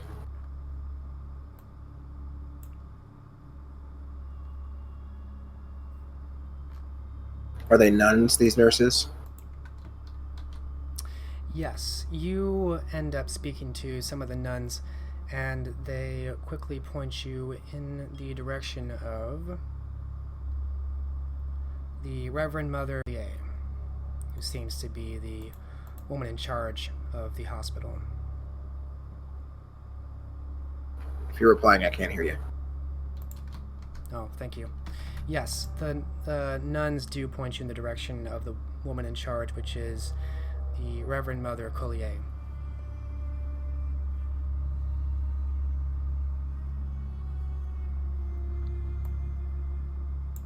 All right. He will approach the Reverend Mother if she is approachable.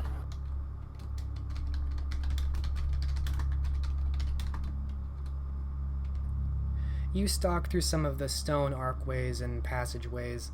It's very cool in this hospital, and you pass by a number of rooms where you can see the ill are being tended to at night. You hear the coughing fits.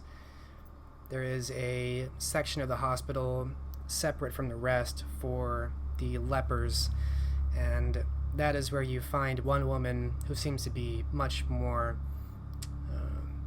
authoritative over the other sisters, and you note a change in uniform slightly of her habit, which suggests some difference in authority, and you believe you've found the Reverend Mother Collier. Looks like she's giving instructions on how to care for these lepers. He will approach when there's a lull in her demands. Good evening. Oh, yes. May I help you? Are you in need of water? Quite the opposite, madame. I think I can help you. My name is Thaddeus Bosch, a physician from London.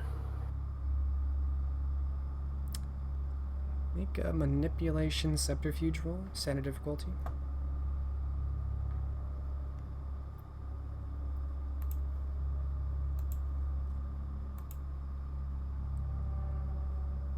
It's at least 3 successes. And yes, he is devious as well. Alright, 5 successes. That's a lot. Oh, a physician from London. Oh, you must be the one we've been waiting for. Excellent timing, my dear. Your room isn't quite set up yet. We weren't expecting you so soon. But there are a number of patients who would benefit from your aid and your wisdom.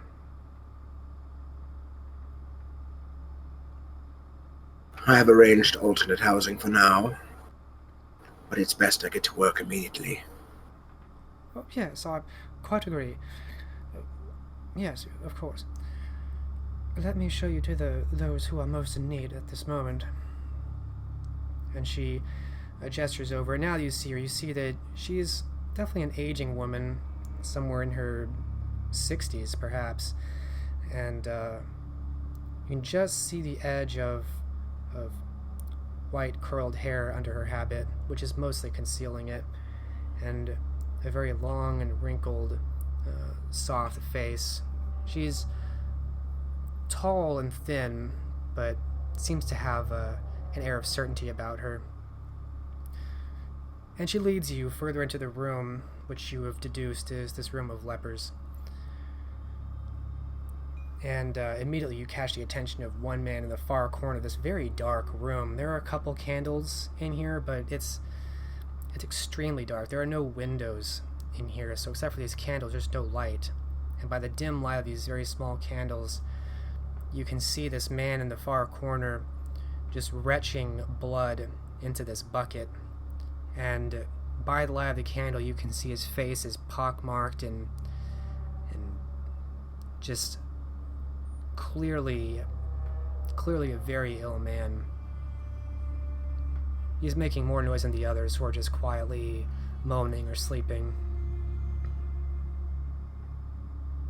Quite an advanced case. Well, yes, I should say so. We've been able to do very little for the man. He won't keep any water down. In fact, I do not suspect he will last the night if you do not do something. I will see what my ministrations can wreak. But, as you likely know, woman of your experience, even the best physician can sometimes not save them when they're this far progressed. Well, if it is God's will that this soul be taken, then so be it. In time, if we may ease his suffering, that is our duty.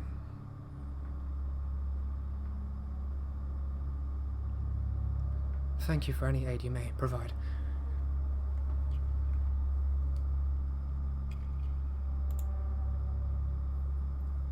He nods, looking over to the man.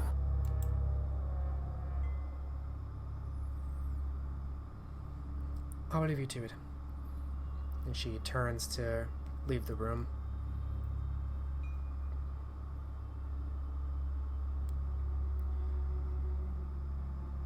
Nicholas will approach this fellow. He has nothing to fear from leprosy. You can see the half-glazed eyes of him. His eyes are teary, his face gaunt and stretched. By the light of the candle, he almost looks translucent and yellow.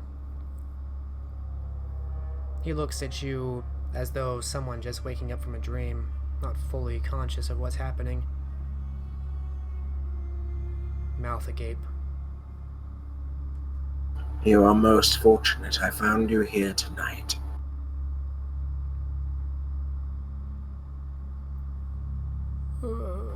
Please. Please. Hush now. It is one of God's angels come to grant you succor.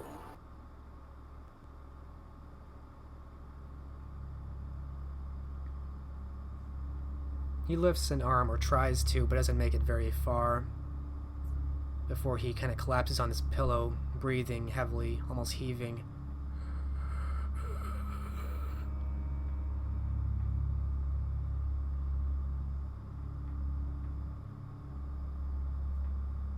Tell me of your pain.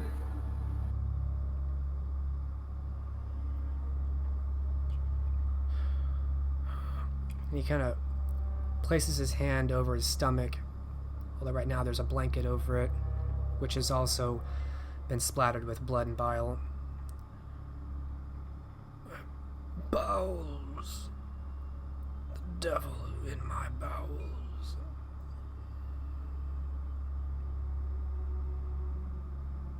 I see, he says, and he'll pull back the blanket to take a closer look.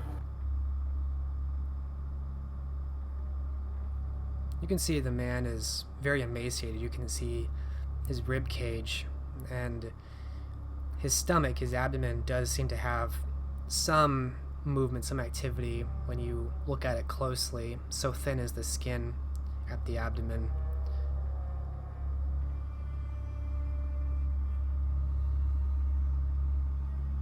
You do see what looks like some darkening. You've seen that in the past, where it seems like blood is close to the surface.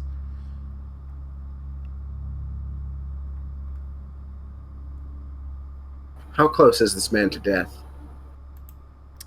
Make a perception or intelligence medicine, standard difficulty.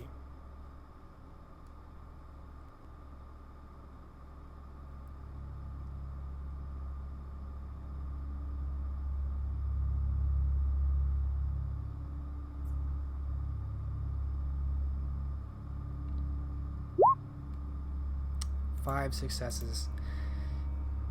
You know with great certainty that this man will not live through the night. He should be dead in less than half a day. Likely from spewing up all this blood, internal bleeding. His humors are imbalanced such that there is no saving this man.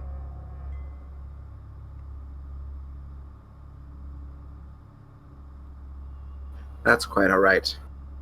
Nicholas's intentions for him are other.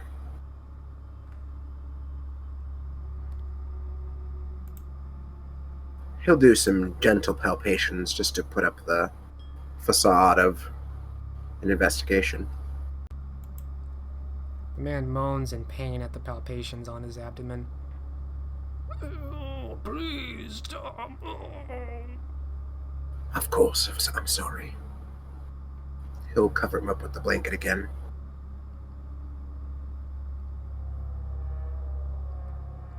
I think with you we can try an experiment. A treatment that's very new.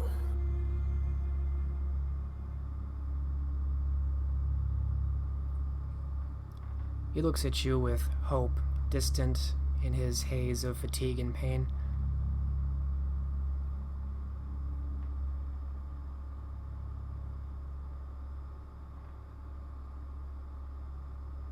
This is what you must do, he says. And he'll lean in close, looking the man in the eyes. Sleep. And he will dominate him.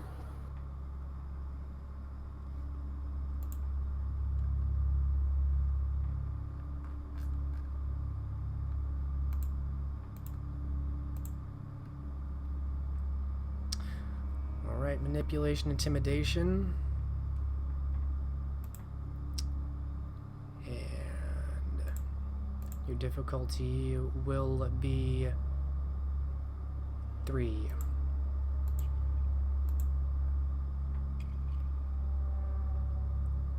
Five successes, more than enough. The man immediately drifts off to sleep as his eyes drift shut and his breathing calms as he sinks back into this bed.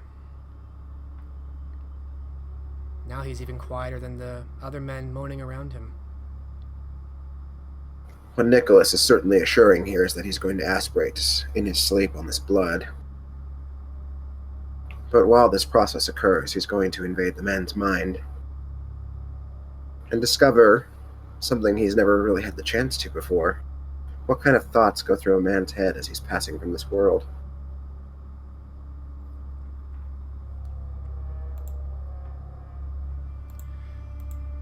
Alright. Give you an intelligence subterfuge, also difficulty 3.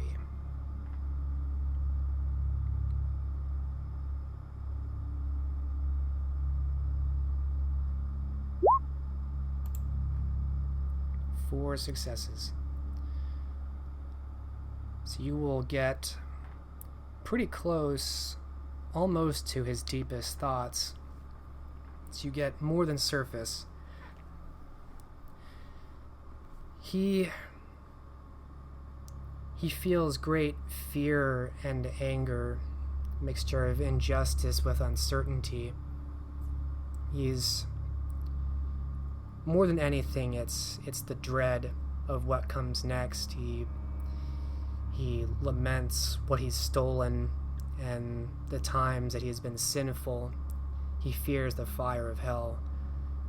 And you feel his fear, and it invokes a very similar experience you had when you faced the knight, the hunter, as well as what you felt when you approached and entered Canterbury. It all has this same kind of righteous, holy fear, an existential dread of something beyond understanding or power. And being so deep in this man's mind and feeling that dread actually shakes you. I'm going to have you make a willpower roll to maintain control as you experience the existential dread of going to hell imminently. Alright, difficulty? Difficulty's going to be 8. Because you're experiencing it secondhand.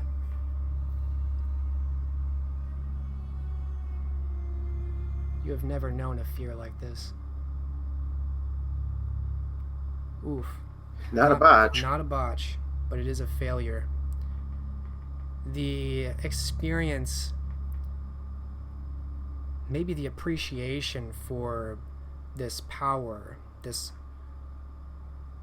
divine power that invokes such fear shakes you from his thoughts, you immediately lose connection to the man and almost stumble back.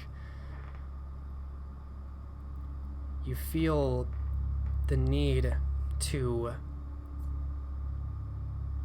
regain composure, and before you're even thinking about it, you're already arranging things in this room, but don't really need arranging. You're setting things on shelves in order. You're repositioning blankets on people who are already wearing them, disrupting many people, but making it all very organized, at least in your mind.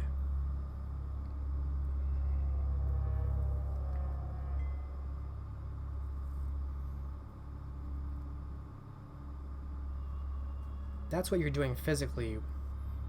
How does Nicholas react to this internally?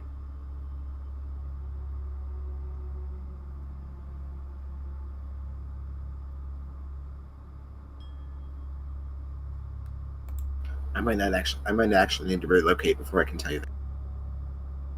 Oh, that's fine.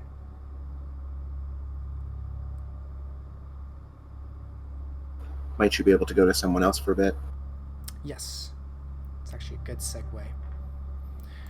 So from there, just as Nicholas is shocked from this, we'll transition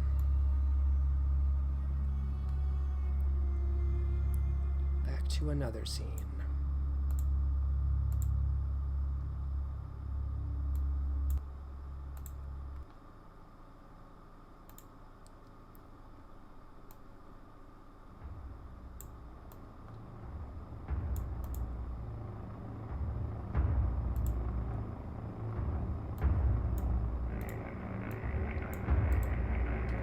Back to Judith, who has finally become aware of the riders that have been stalking her for some time. A handful of them were riding quickly and riding to catch up, riding with purpose. Judith, you think they'll be on you in about 30 seconds with how they're riding now. And you're 1.5 miles each way between here and the Barony or back to Birmingham. Do they have swords drawn?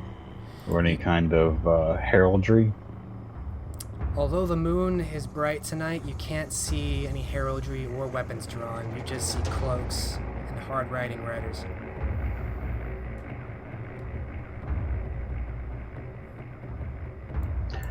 Which either means they're anarchs or Mercer's men.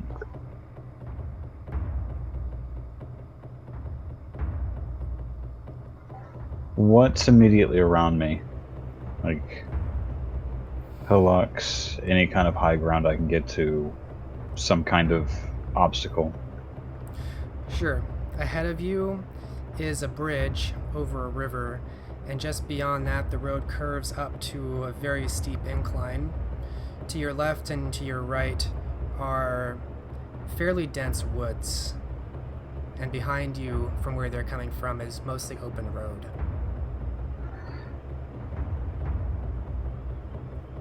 Okay. The river is it wide and deep enough for them to not be able to ford easily on a horse? Correct. You have to pass over the bridge. Okay, so she will get to the far side of the bridge and bring her horse around. Put a hand on her sword. Alright. You have enough lead to do that, and you make your way to the other side of the bridge. And you see, just maybe 20 seconds later, the riders are coming into better view.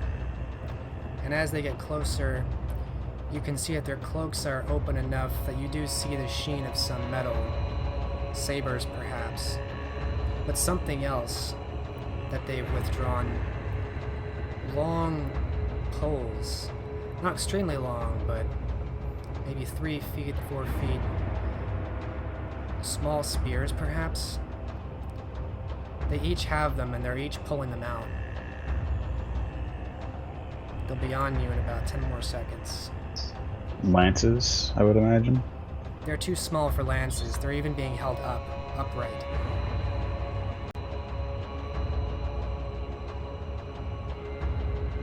They look like they're about to be thrown.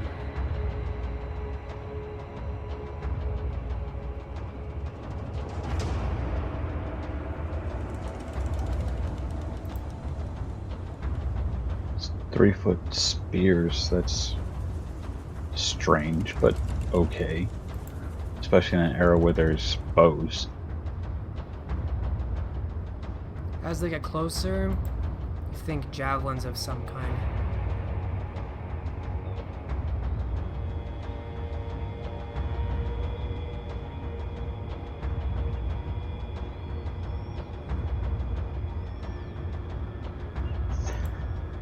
I'm guessing this is a stone bridge. I can't just smash it.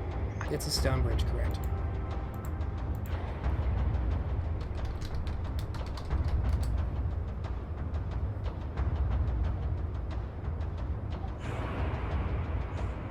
Do I have enough time to... well, dismount and maybe throw a rock at one of their heads? There are rocks on the ground nearby. You could do that if you're quick about it. Yep, I think that's how we're going to start this. Alright, no roll to grab a rock. I'll give you first action to throw this. What are you aiming for? Aiming for the lead rider. I want to try and take him off the horse.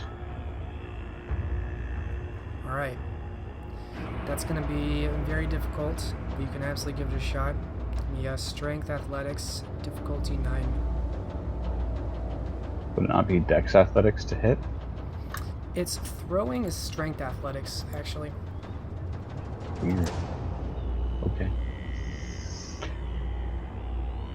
In that case, as she jumps down, she's going to go ahead and push her blood into her limbs. Absolutely.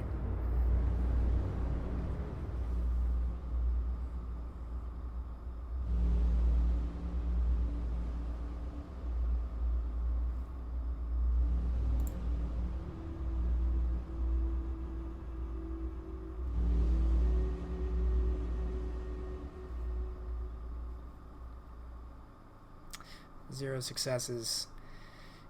Throwing an improvised weapon at a moving target like that is very tough. It goes wide and doesn't hit anyone.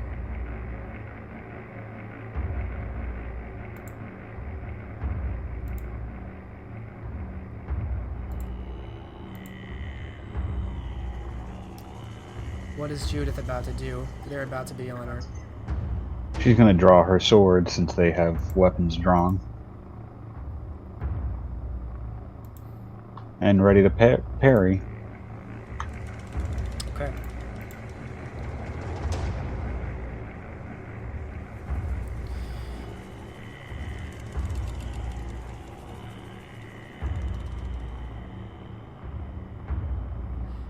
You draw your sword and prepare to parry. As the first of these riders start to draw close enough, you hear the front one call out to the group, "Dispara!"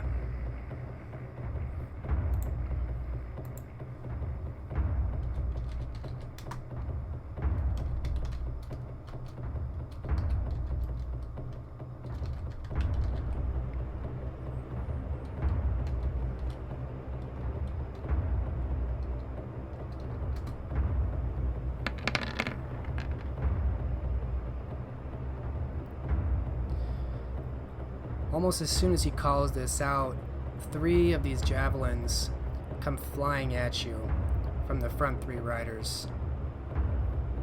But it looks like not aiming at you so much as your horse.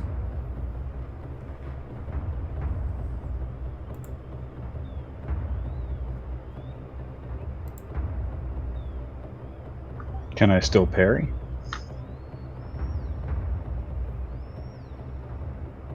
parry a javelin? Right.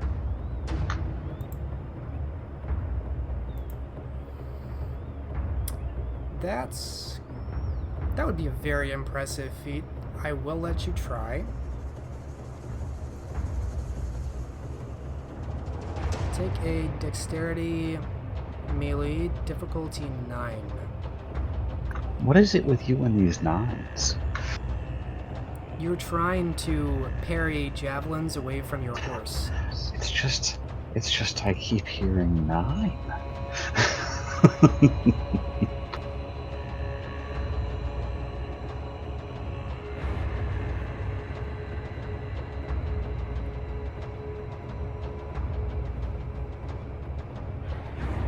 Ha! I got one. Lightning reflexes, 1 success. Alright, that does parry one of them away, so only 2 will land, which will impact the amount of dice for damage.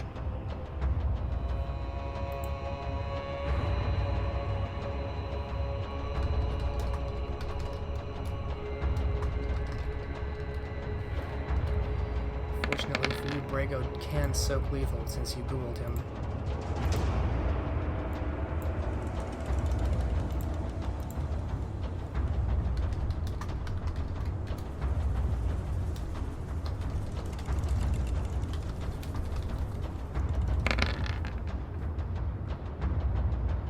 Does a good job. Ultimately taking 2 lethal, 2 of these javelins pierce Brago in the side, causing him to rear up and yelp in pain as blood spews out. And Brago takes off.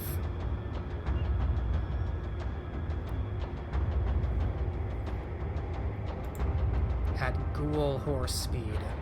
Which is kind of what she was hoping for anyway. That'll work. Leaving you with 5 riders to contend with, who are now circling you on the other side of this bridge. I mean, they can't possibly be circling me. Not There's perfectly. a bridge. More like cutting off you from going any further. So they got behind me? 3 of them did. I'm confused. They passed by you as they threw javelins.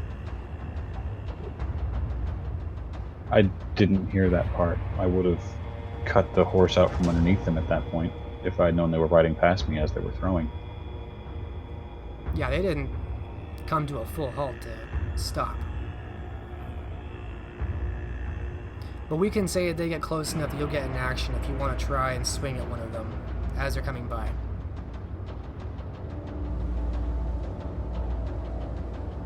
So you can roll your dex melee as they're coming by before they surround you.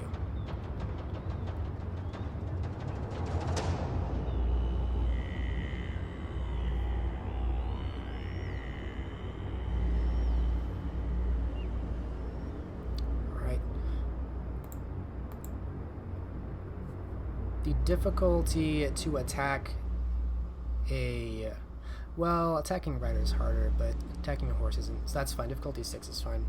So you connected, go ahead and roll damage. Do we want to count that as 4 successes since they're both 10s, or? Yeah, 4 successes.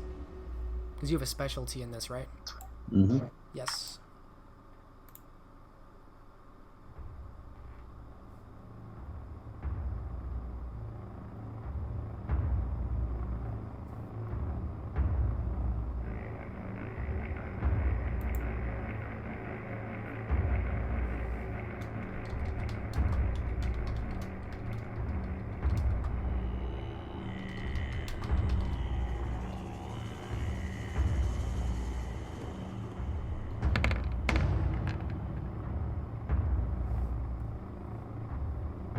It's going to be 5 lethal after soak. As you find that these horses are sturdier, perhaps you find out now or realize how they were able to catch up to you. Still, you give a very solid slash through the lead rider, and this horse goes toppling down, bringing the rider with him. Go and describe Judith. Judith pivots on a toe, bringing the sharp of her blade in through the chest of Merce as it barrels past her. They meant to cripple her horse and prevent her fleeing. She's returned the favor quite succinctly. Indeed, despite the horse technically being alive, it's definitely out of commission. It's a huge gash has drawn a lot of blood that actually splattered you as it came by and went tumbling into the grass just before the hill, and the rider has fallen off of it, rolling off to the side, as the other two riders you were not attacking ride past you, and the final two flanking are coming up as well.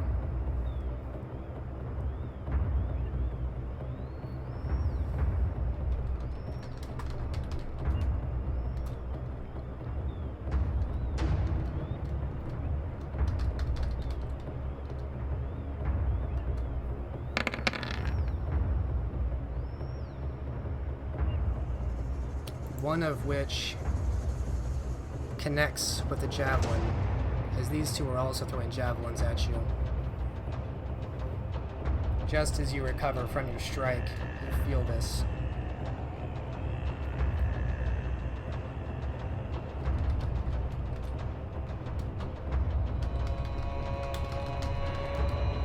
Go ahead and roll your soak.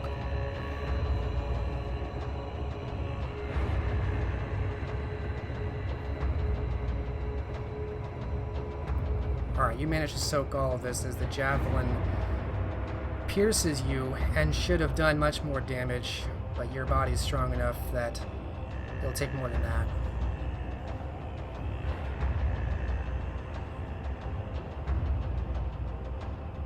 You can see. Go ahead. She has no intention of going quietly. Next opportunity, she's going to go ahead and channel yet more blood into her limbs to fortify her body.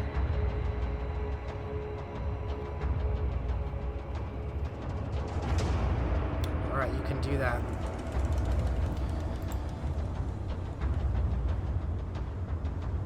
And now it looks like these last two flanking you are also going to be charging, but not to go past you.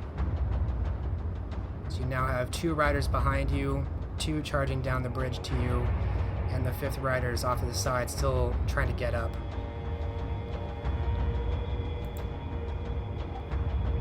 So this time she's taking a rider out. I know it's going to be a little bit more difficult,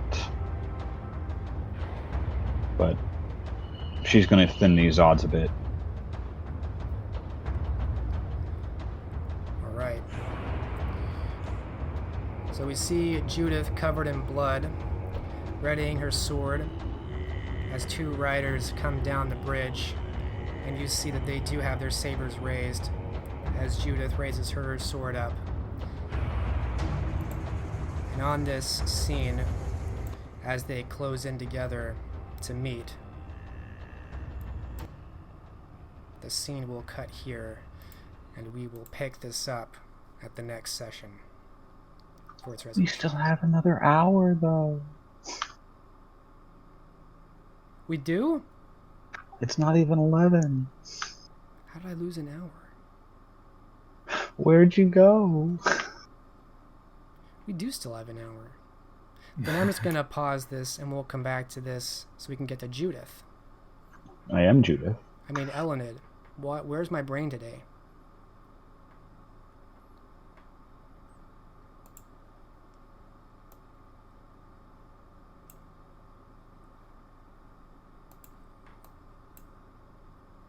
We will check in on Elined.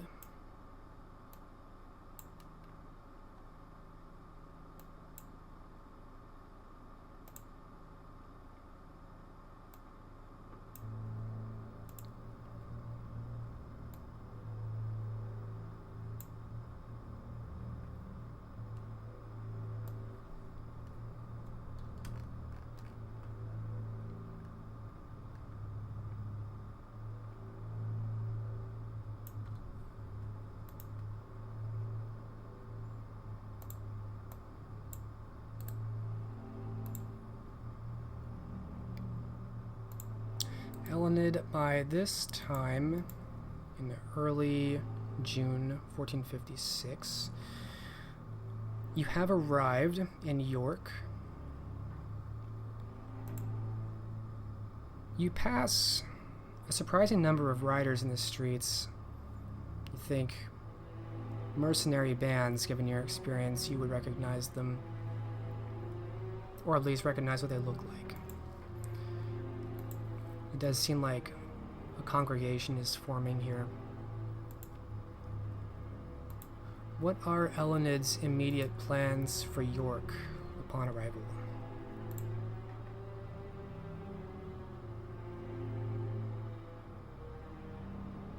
Well, first things first, she has to go and make her presence known.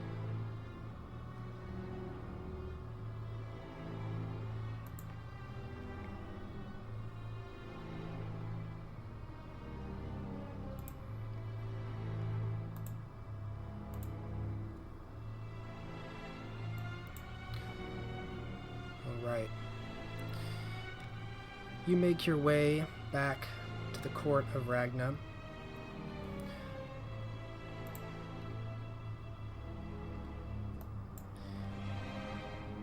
You're met by her attendant, her ghoul, Ethan Sharp.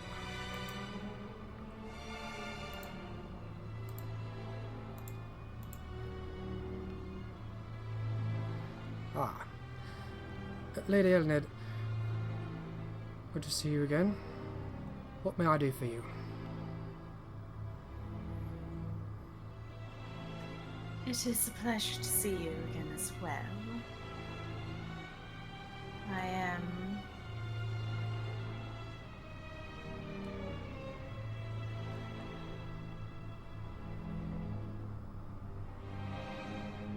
Sorry about that connection hiccup.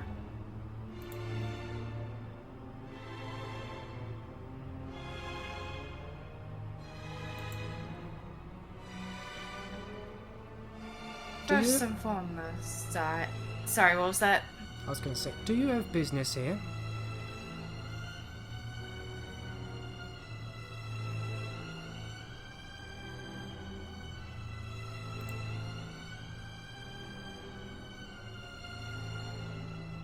In a way, yes, I do have some information for Ragna.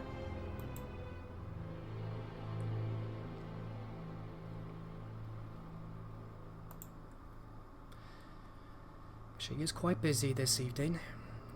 However, I'll see if she may be disturbed. I'm sure she will be wanting to hear from you.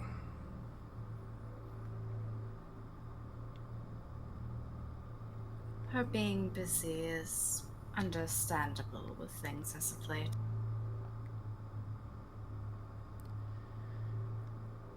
May I inquire as to the nature of your news?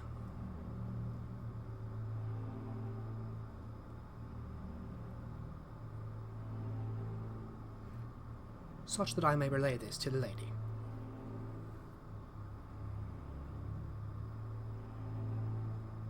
Dealing with information that was garnered through recent diplomatic talks.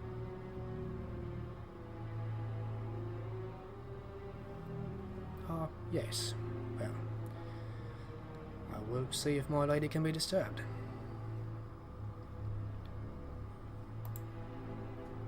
He offers a brief smile, but you've probably spent enough time in this court to know when he's more stressed than usual. The smile is shorter and doesn't quite reach his mouth. And he turns, going down the far end of the Great Hall. And as per usual, this room is covered at each entryway by two guards which stand motionless. You've always noted that the presence of force has been stronger in York, at least in the court. It's almost ubiquitous.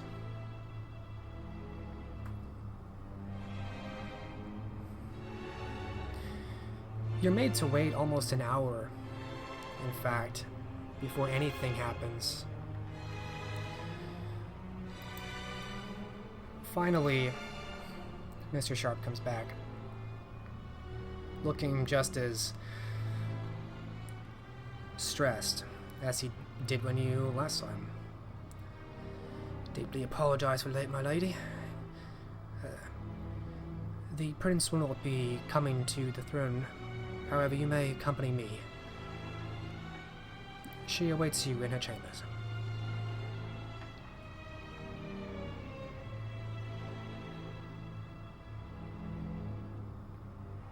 Very well. And he turns, kind of brushing his hands through his hair, wiping away some sweat, and leading you further into the castle.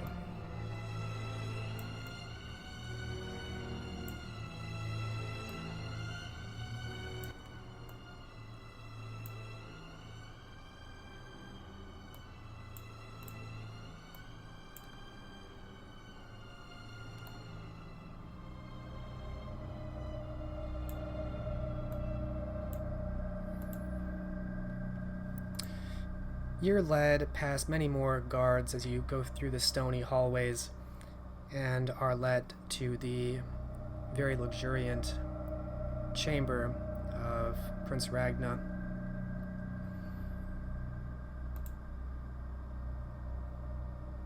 Ethan Sharp opens the door and steps out of the way.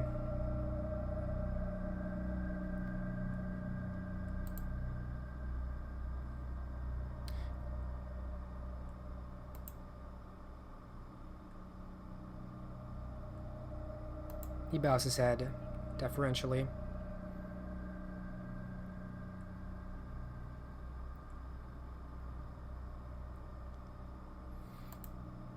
Once you step inside, you can see Ragna is present. She seems to be sipping placidly on some goblet, dressed in a very dark forest green gown. Her eyes more on the goblet than you, even as you enter. Though her eyes do raise.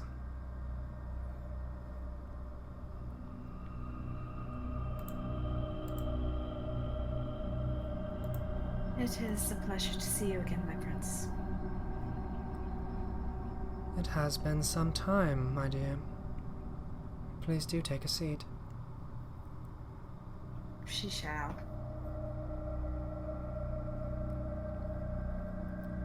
Once you enter and the door closes, you see in the corner, almost where the corner of the door was, it looks like her bodyguard is present as well.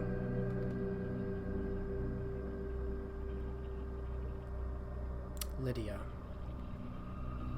Waiting stoically, her long red hood concealing almost all of her.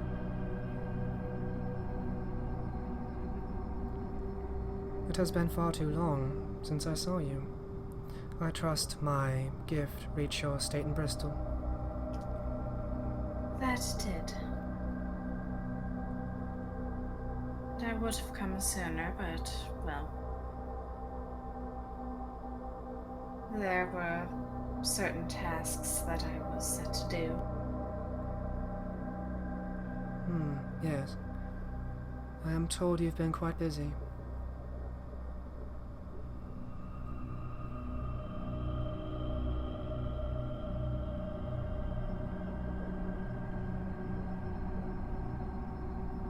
I'm also told of some vague reference to information garnered from diplomacy.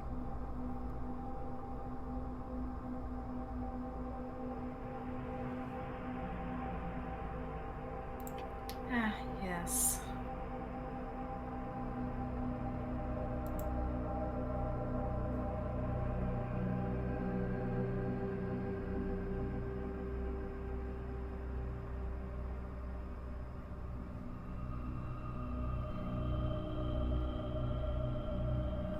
The diplomacy in question, of course, is the talks with the Anarchs.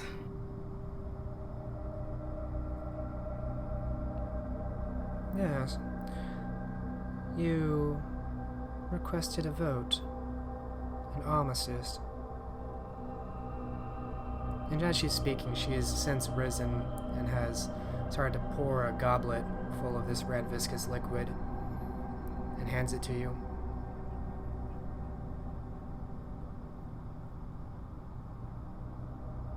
She will take it and thank her.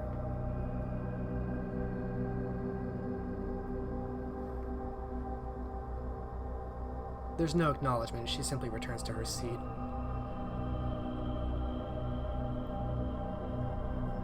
Perhaps you might explain in person why this impetus for the peace.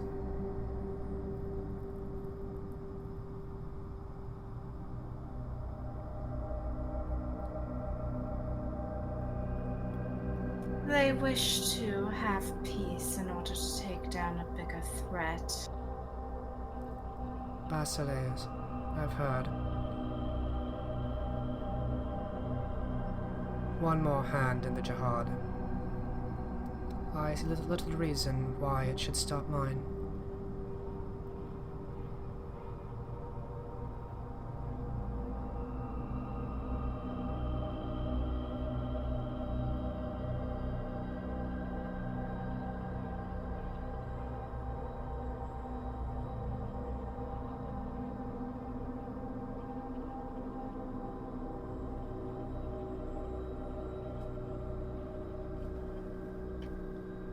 I will say there is another source that also confirmed that location.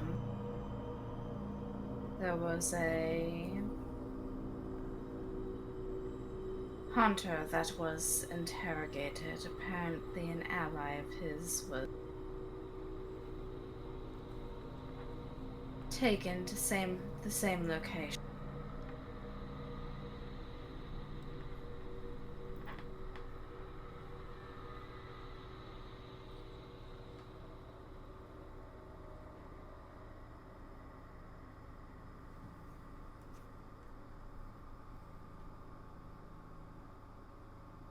The location being which, precisely?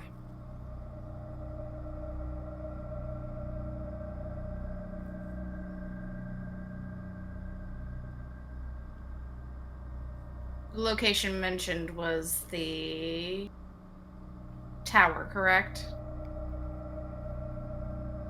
I think that's what you're talking about. The Tower of Talons in Norwich. Both seem to be centered around the Tower of Talons.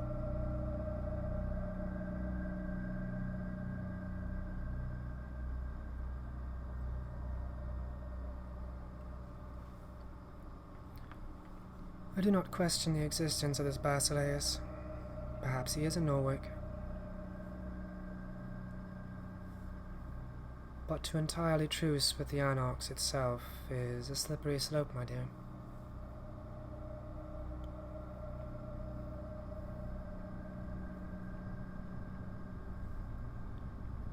And for what they request, it's almost laughable.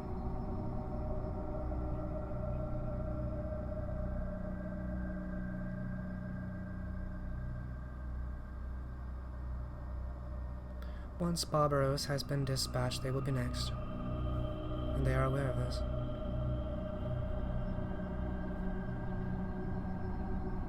This Basileus, he'd interest me not.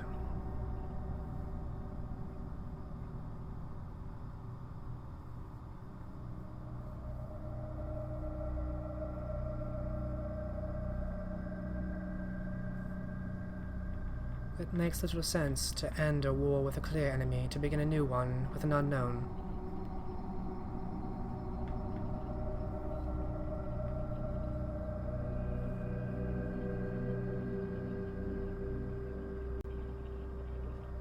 Unless perhaps that is why you are here.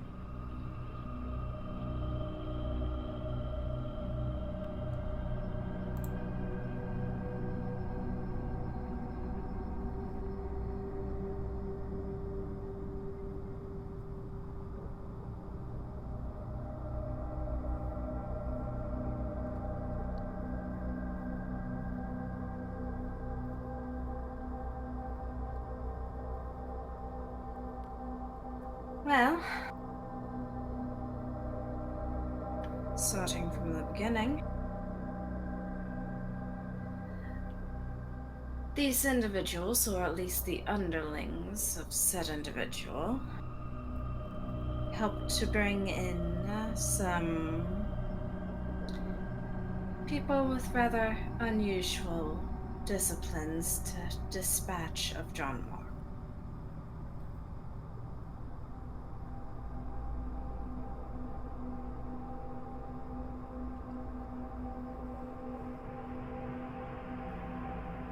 Or so that is what the Anarchs claim. Furthermore, they say they have a kindred ally in Wales that confirmed it. The fact there's still one in Wales is slightly surprising.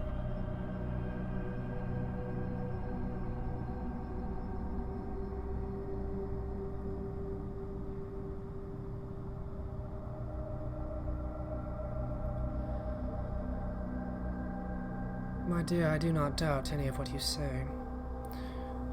Unfortunately, through all of this, you have failed to convince me of one important thing. Why should I care? Jean-Marc is not the worst Cainite I've ever met. However, his perishing is not particularly my problem or my concern.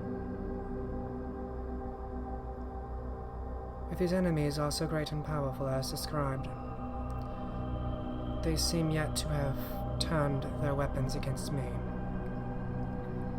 That is where Judith's speculation comes into play.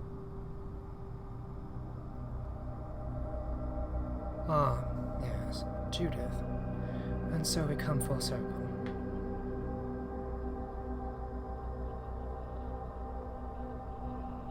Judith believes that the people there could very well be the same people, well,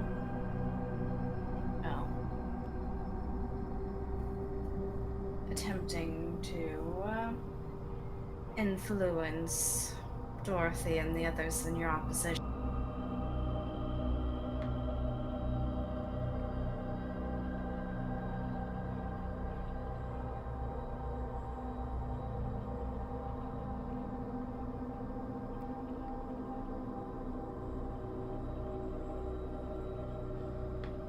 Do you think I fear my child? Of course not.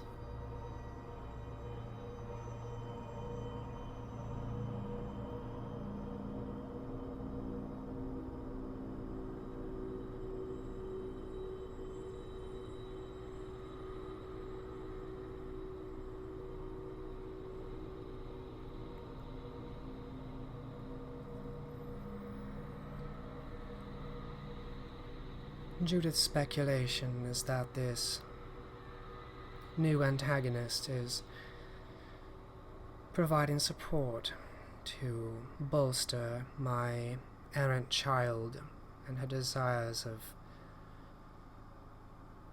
power over me.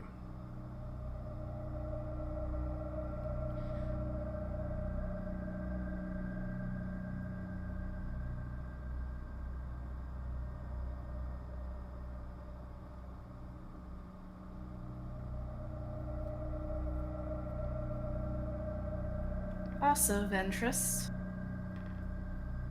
she has mentioned the possibility of turning over the Von Danzig once the matter's over with. However, it was never specified to whom it would go.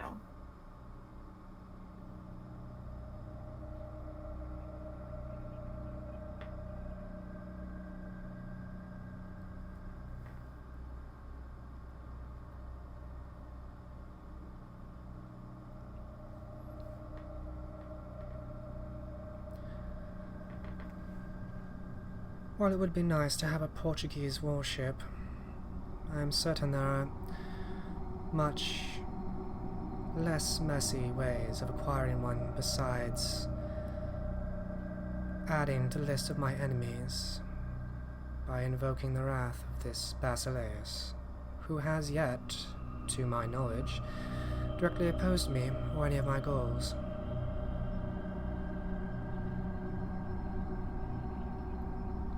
Except perhaps in this way that is almost meaninglessly, through my child.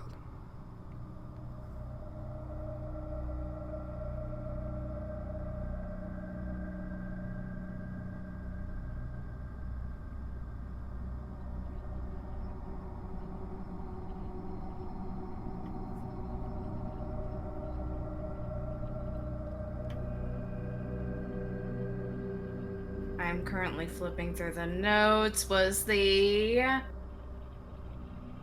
influencing war things simply from the Anarchs, or was it from one of the previous interrogations as well?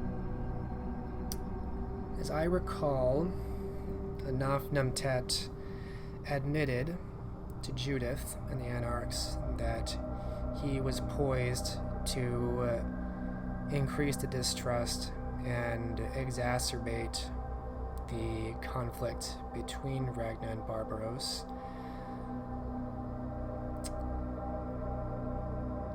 I don't think you got that corroborated from anyone like a hunter. No one else would really know that. Yeah, no, it's been a while, my mind's kind of foggy. No, it has been a while.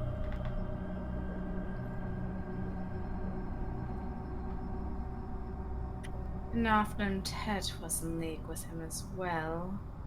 He seemed to be very adamant about having the conflict between you and Barbaros go forward.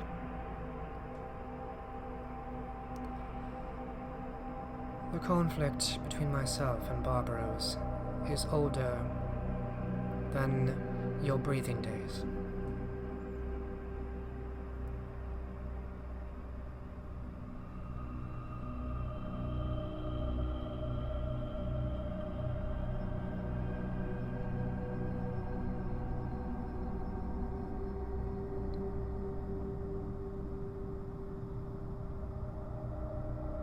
I understand that.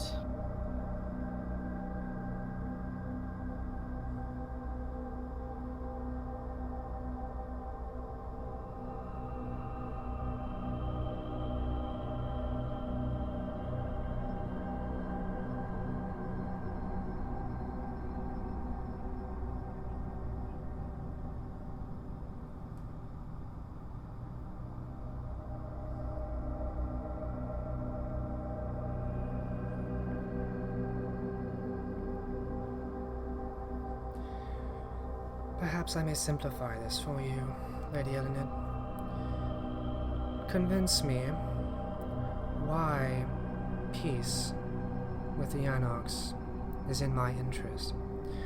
Convince me why waging war on this Basileus or the Mercers advances my goals or destroys Barbaros. Convince me what this does for me.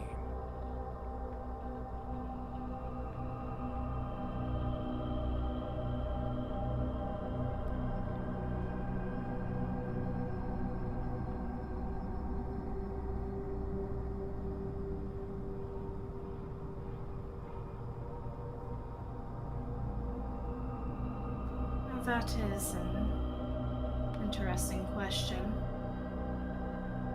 Right now, as it is, the Anarchs are open to suggestions for this peace.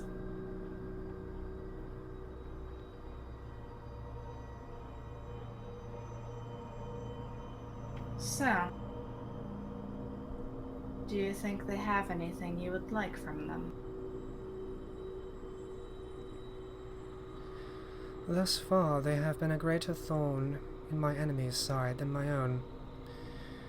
If they continue thus, then when my attention does finally turn to the Anarch problem, Perhaps I will only have to ash half of them before they finally bend the knee. That is the extent of my mercy.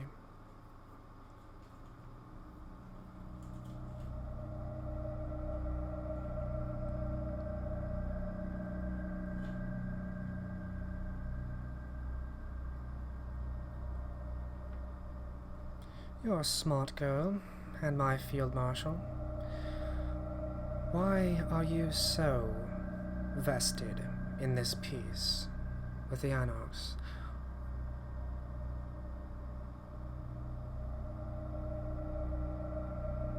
To put it simply, it deals with a threat of corruption that has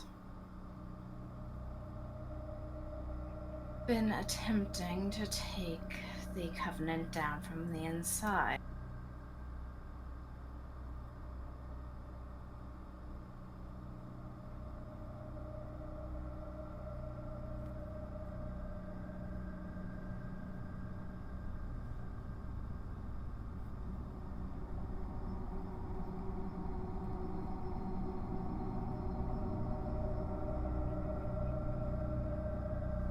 At this point, she rises from her seat, her goblet still in her hand, approaching you very slowly and quietly.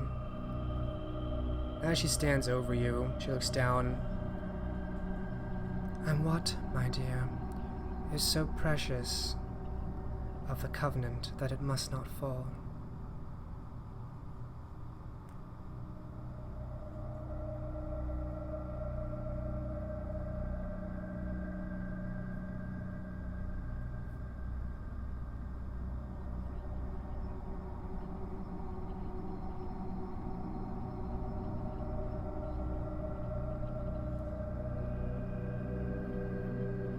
There are the issues, yes, but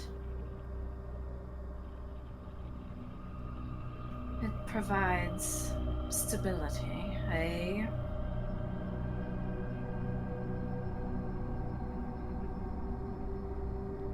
good deal of structure that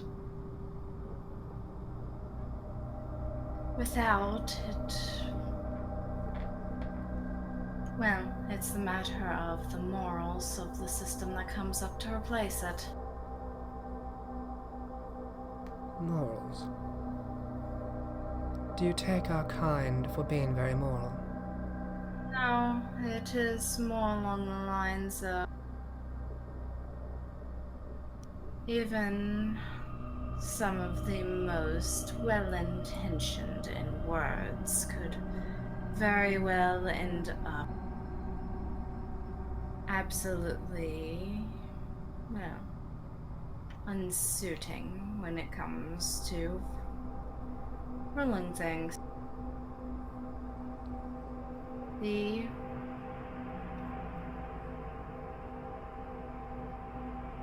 Anarchs in the past I have labeled as such.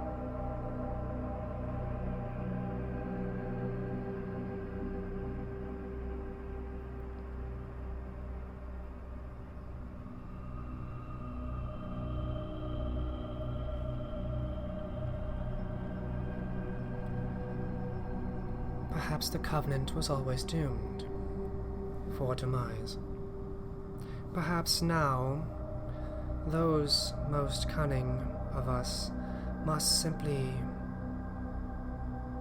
do the best we can with a sinking ship. And perhaps those beneath, the ones in power, and her eyes narrow at you, should look to their own affairs and where they wish to be when it finally sinks.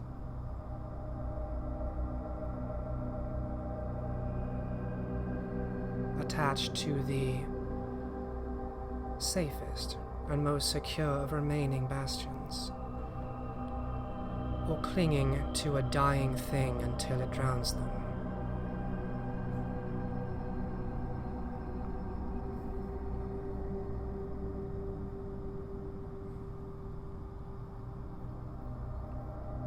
And then she backs away and sits back down in her seat, taking a sip.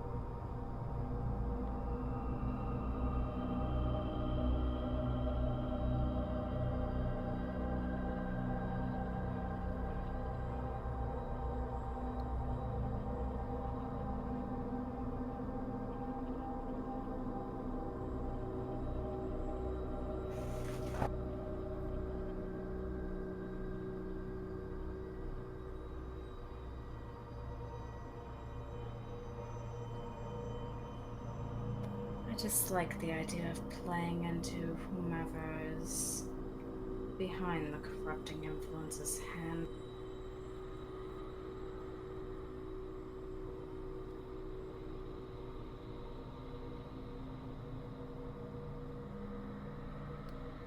May not two horses share the same road, even if they eventually diverge?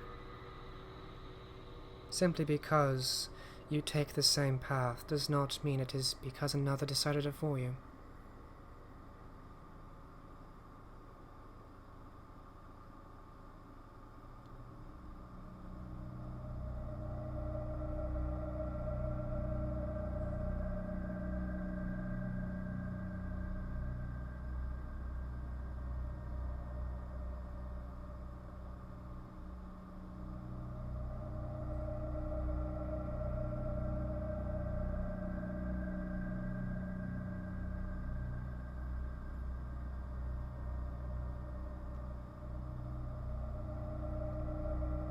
That is true enough, I suppose.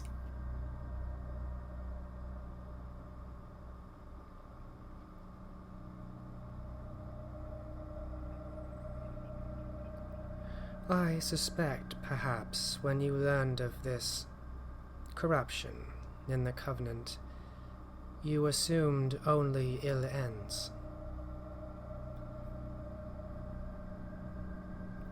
Did it never occur to you that those ends may in fact be favorable for some?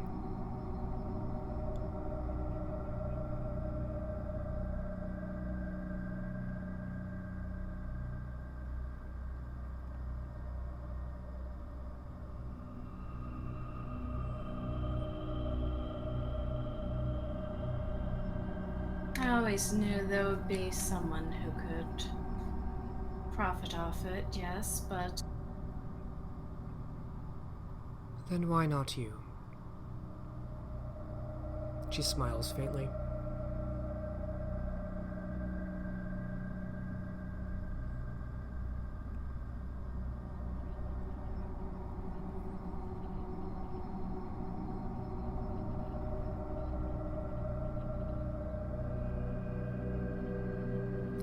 The Jihad is eternal.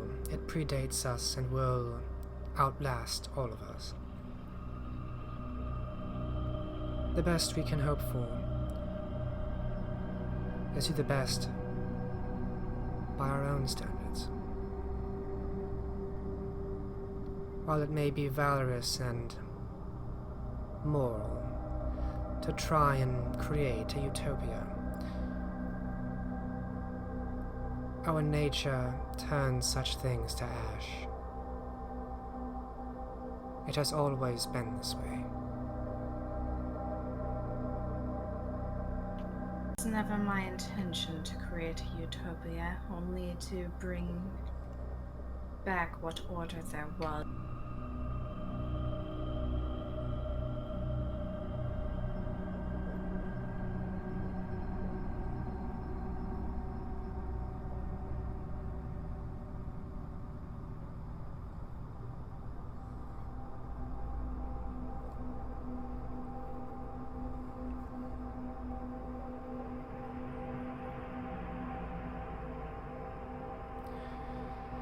Well, I'm afraid, at this time, unless other news or word may convince me otherwise.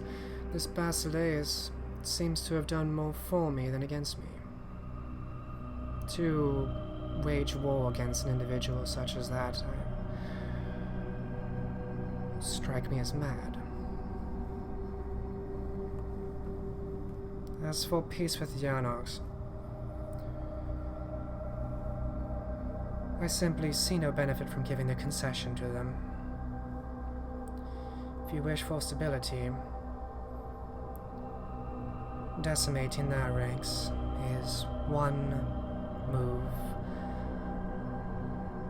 which I believe all sides would agree would add stability.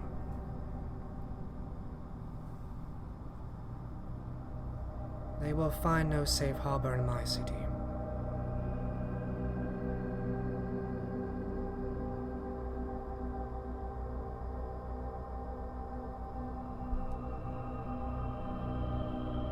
I will keep that in mind.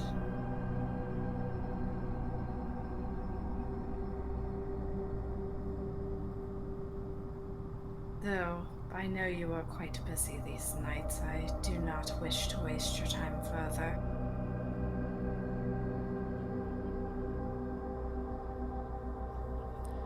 It is never a waste of time to confirm with my field marshal.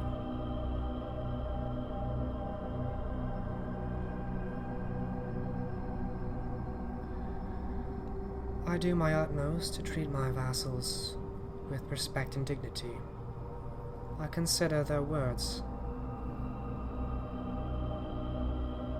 and reward where I may. I hope you feel thus respected and rewarded.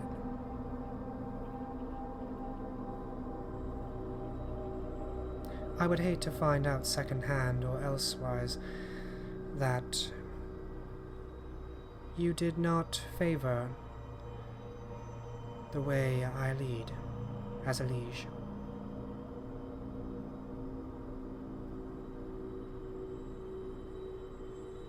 I certainly hope I did not make any such impression.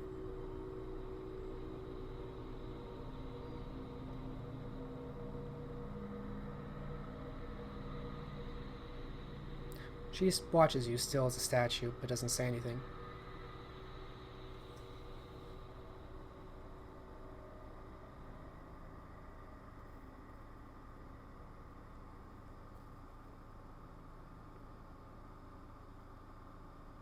She will find a place to put that glass she was offered down and politely attempt to excuse herself. Okay, I'm gonna need intelligence etiquette difficulty 9. Just kidding. You can leave. You say that, yet the 9 difficulties have been rolling tonight. I didn't know it was a joke at first. No. Not yet. Maybe later. You excuse yourself under the heavy watch of Ragna and depart from her chamber.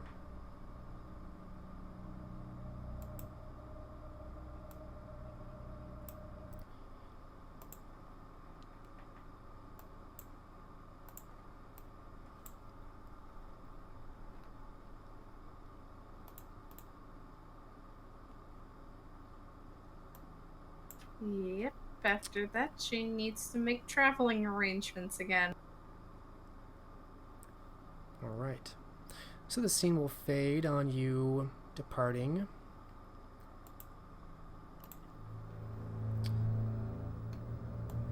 We'll change back to catch up with Robert, who I believe was also heading to York. Is that correct, or did my mind fail me again?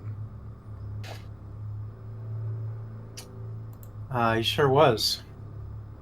But I wonder if he's actually going to meet his better child of Killian.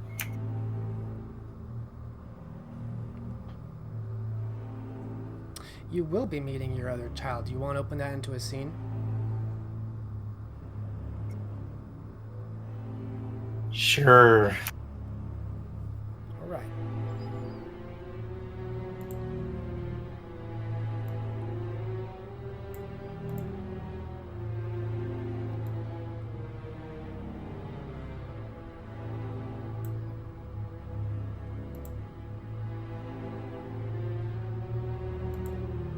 Give me one moment.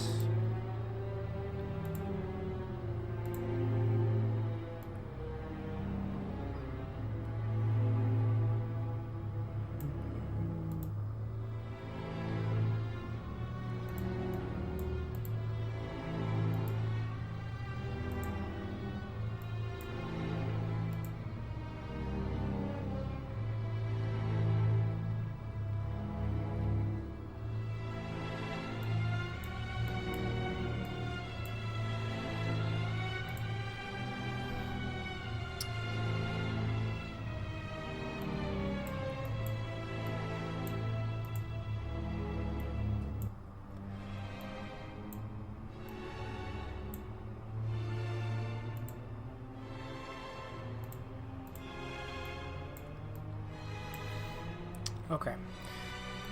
So you, still in Chester, follow your sire out into the streets,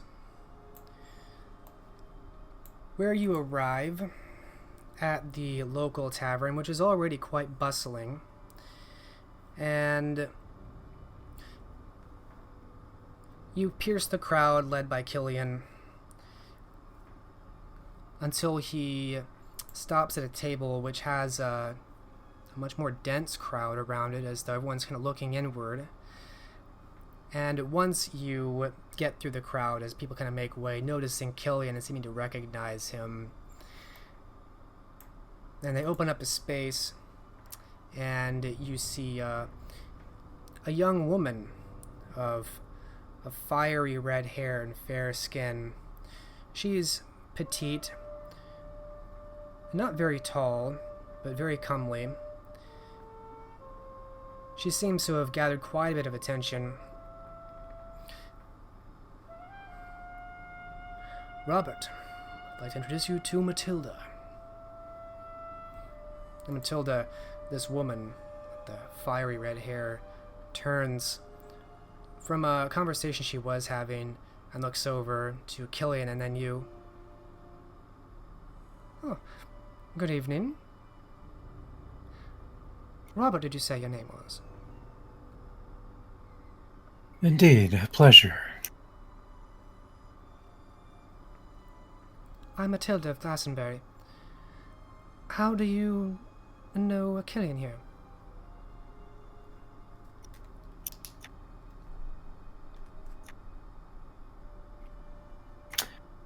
Why, you and I share the same blood.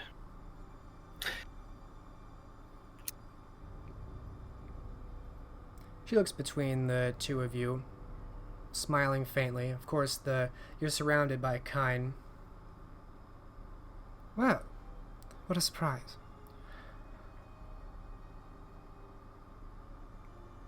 Are you the one Killian spoke of some high status in these isles?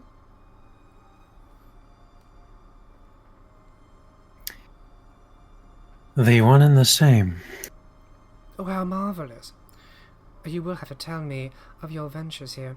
I'm sure you know much more than I. I'm quite new to all this. I just met Killian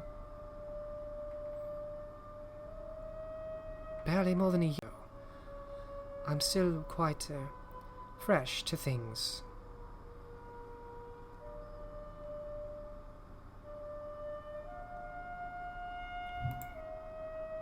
I trust you've been off to a marvelous start.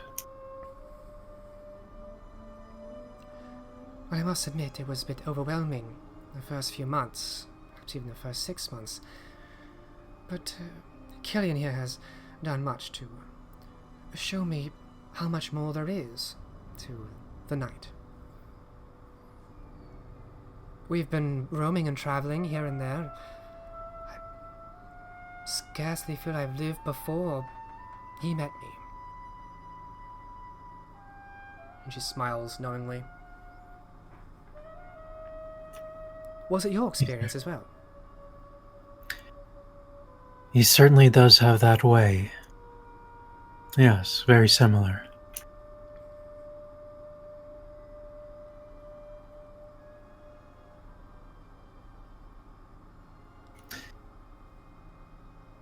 But I do hear you have the most marvelous of voices.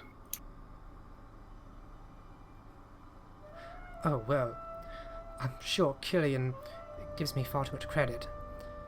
I have made a bit of coin here and there. And she kind of looks off to the side. Make a perception empathy roll. Difficulty 7.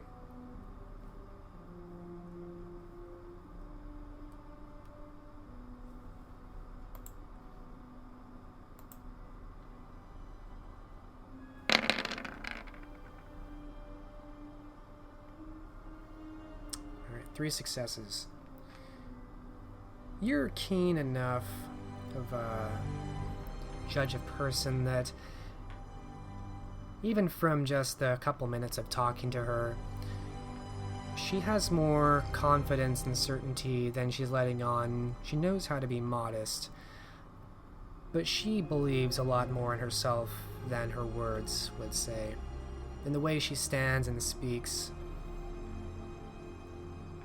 you suspect there's more guile to her than maybe matching Killian, at least.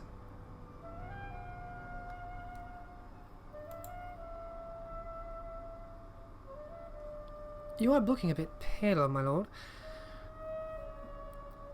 I hope that isn't your natural pallor.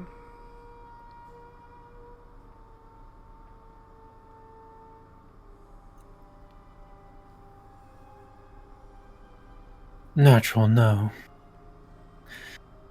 Haven't been feeling well as of late.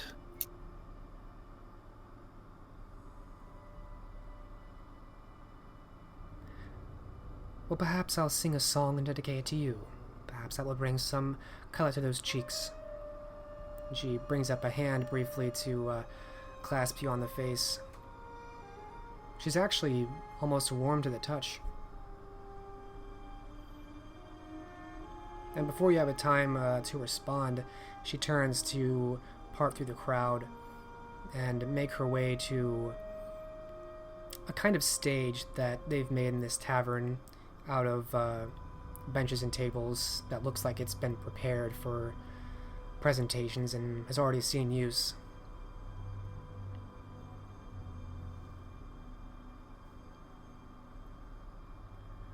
You're going to love her, Killian says to you, half whispering to your ear.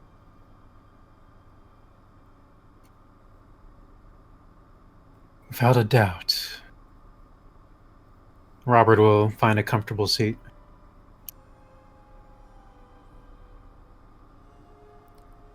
As though anticipated by the crowd, she begins a melody on her own, and then aided by Killian, who kind of takes a cue and seems to strum up some music on his violin to match her song. You think it's very impromptu between the two of them.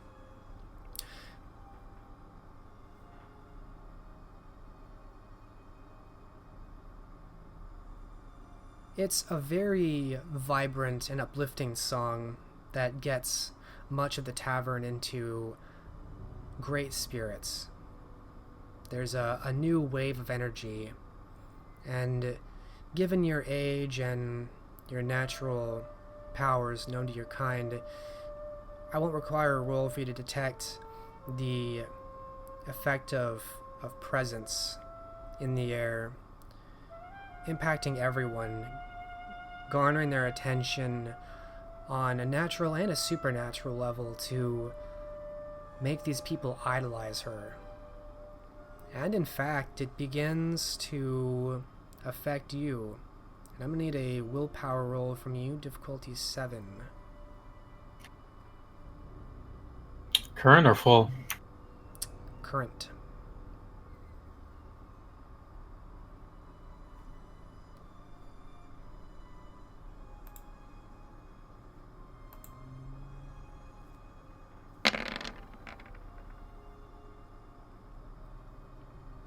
0 successes. The flaw of your clan comes into play as you lose all awareness of what is around you.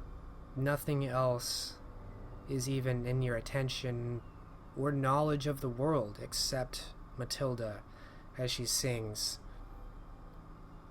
People pass by you and one person actually spills a drink on you, but you don't notice this at all as you are fully captivated.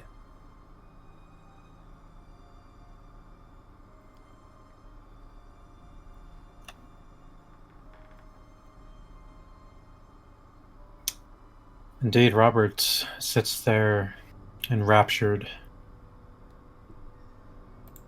enjoying the music and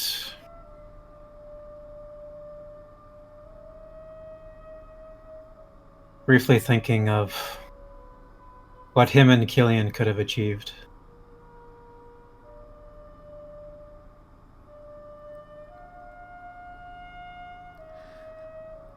The song between the two of them goes on for a number of minutes, and finally, as she finishes this one drawn-out note, you can actually feel a tear roll down your eye, down your cheek.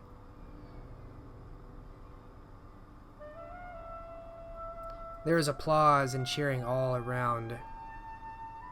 You finally start to come out of your stupor.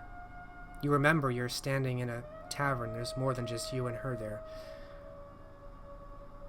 You can feel the warmth on your cheek.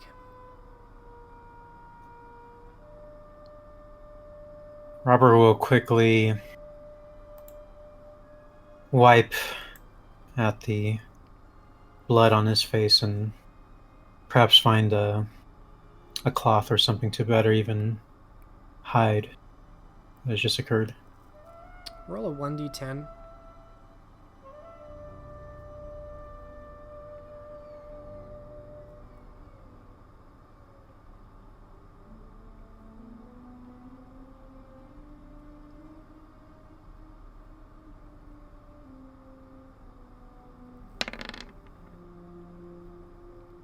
Okay. You bring up a handkerchief to quickly wipe away. Seems like everyone was distracted long enough for you to do that.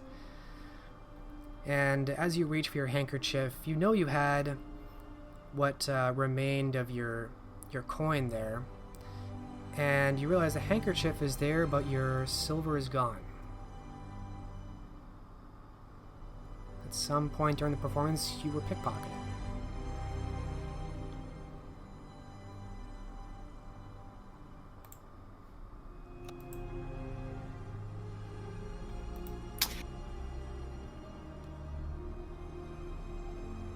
Robert is angry at this as he glances around, seeing if anyone's keeping their eyes on him that could have done such a thing, but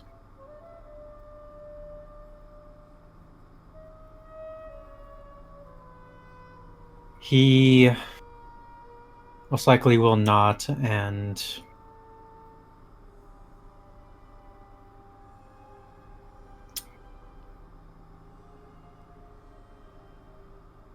wait until the opportune moment to approach Killian and Matilda. Alright, of course you don't see anyone looking at you. Almost everyone in here. There must be over 100 people packed into this tavern now. All watching and applauding, throwing coins up at Matilda and Killian. You regain your composure and start to make your way up through the crowd when you're actually intercepted by another woman who is dressed fairly well, better than a peasant. You think maybe a gentry, some kind of gentleman's wife, or someone of equivalent. And she's looking at you. It's late 30s, early 40s, short-haired blonde woman who's kind of looking up at you with a big smile and an expectant look.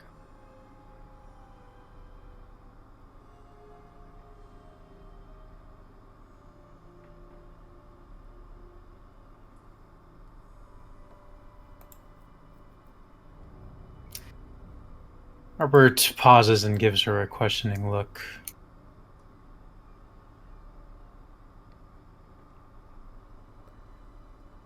My lord? How fare thee?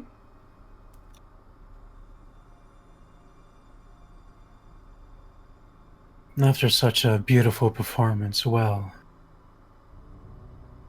And yourself? Oh, just fine. Was wondering when you would do yours.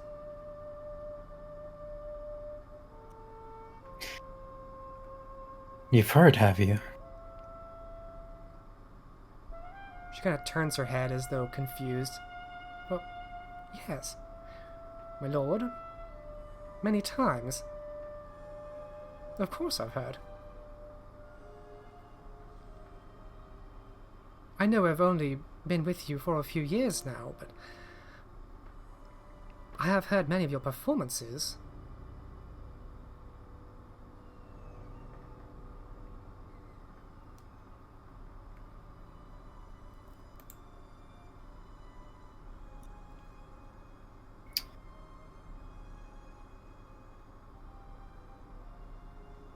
At the mention of few years, Robert will look genuinely confused. I'm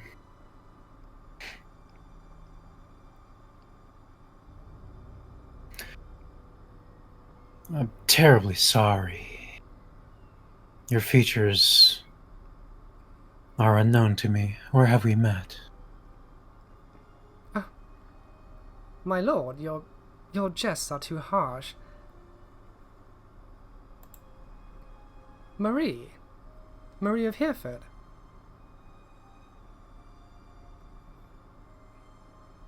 Make a wits alertness roll. Standard difficulty.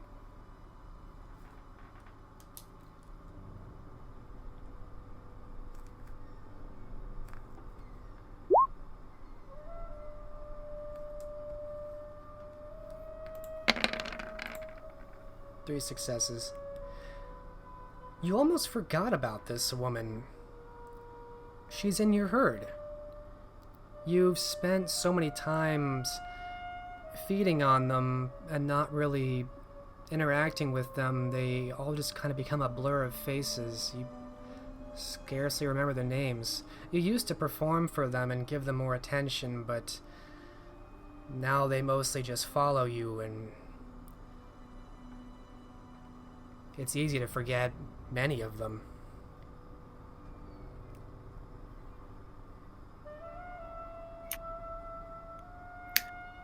Ah, yes. Marie. Apologies. I was just so stunned by the performance we saw. My mind has completely taken my leave of me. Perhaps my lord has had too much to drink. Do you think you shall be doing a performance tonight? It has been quite some time since we've seen you.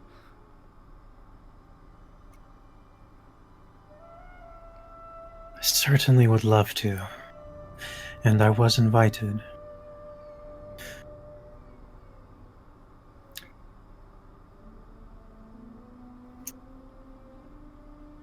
I think yes, that will be in order for tonight.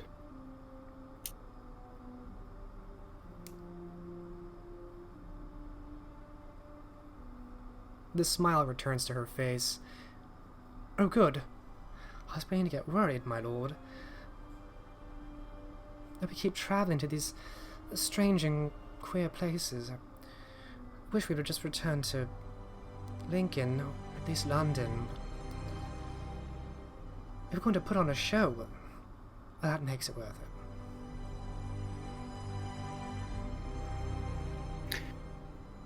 Thank you for voicing these concerns. I don't expect business to be much longer before we can return.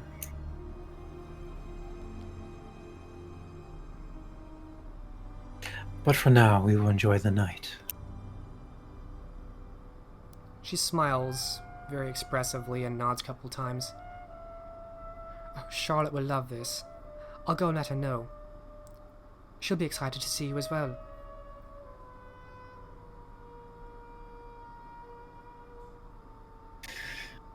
Robert will give her a nod and seek out Killian again. Killian is collecting a hat full of silver from the crowd as Matilda kind of thanks and does curtsies. Ah, Robert, how was that? I thoroughly enjoyed that. Did I not tell you?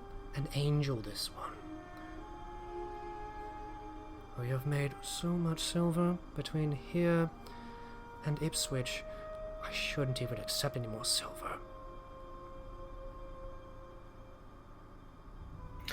Surely. Ah. Brings back memories. Ah, yes. Yes, we did put on quite a few shows together. I think now's the time for us to all join together.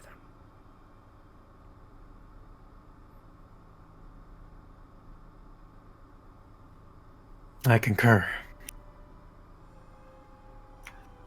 Let us put on a show that will be remembered. He smiles, showing his teeth, and then kind of ushers you up to the stage.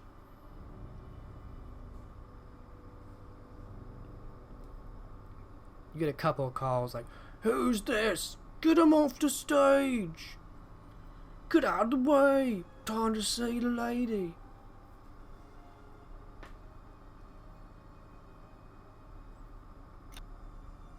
He looks like he's dead.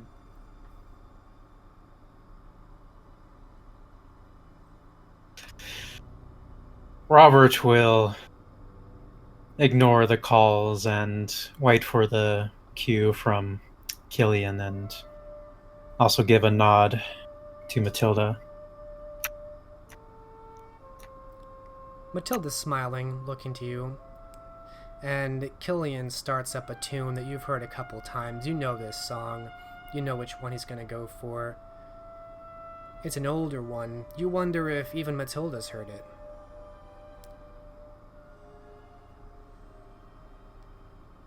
How does Robert contribute? Does he try to sing for this?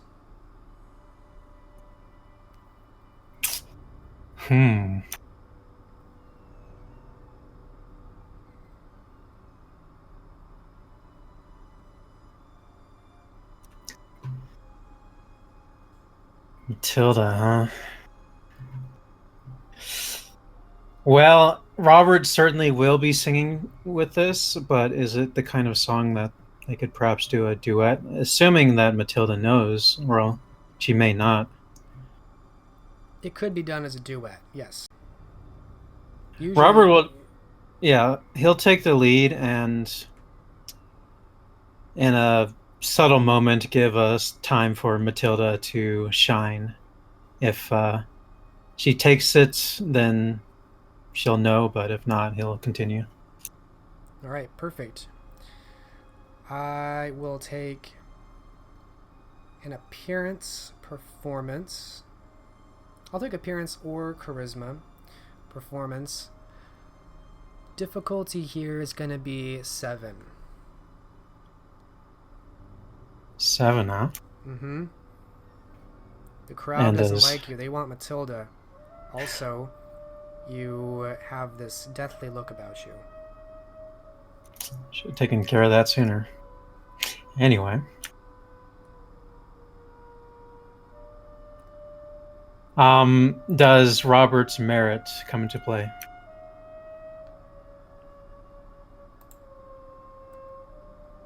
Enchanting voice. Mm-hmm. I will give that to you. All right. Because you are trying to charm. If you're singing, that's definitely relevant. All right, I'm going to also drop a willpower into this performance. Okay.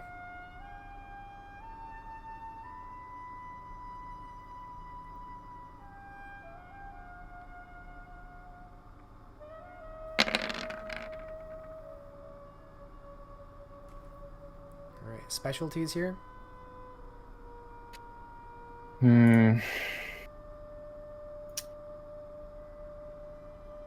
In the case of... Yeah, which one did you use? Appearance or charisma? I used an appearance, and it would be unforgettable face. I don't really think that applies in this. I don't know. No, not if you're trying to emphasize your voice, which is what I'm getting. But still, 3 successes is pretty good. I'm gonna roll for her.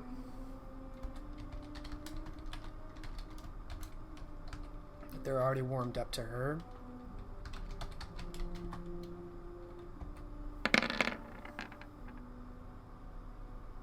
She gets 2 successes, and you get 3. So you, despite... And the willpower. Oh yeah, 4 successes. You actually do very well in comparison to Matilda, which actually, you outshine her quite a bit. And the crowd, although initially cool to you, warms up significantly. Although you're not a pretty young lady like she is, you can sing apparently much better than she can, at least right now. And you draw a lot of the attention away from her, at least initially.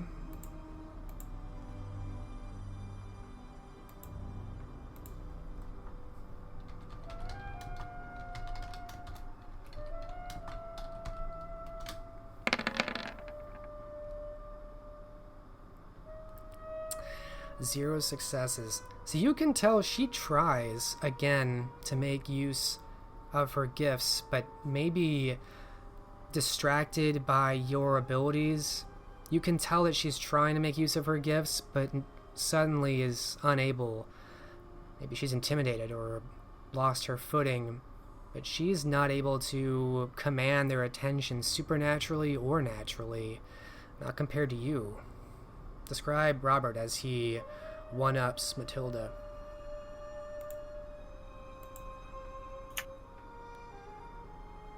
Robert is putting on a spectacular performance, and he notices that Matilda is lagging behind, and in some deep part of him, he relishes it, and especially that Killian is watching. But he doesn't do anything overtly different.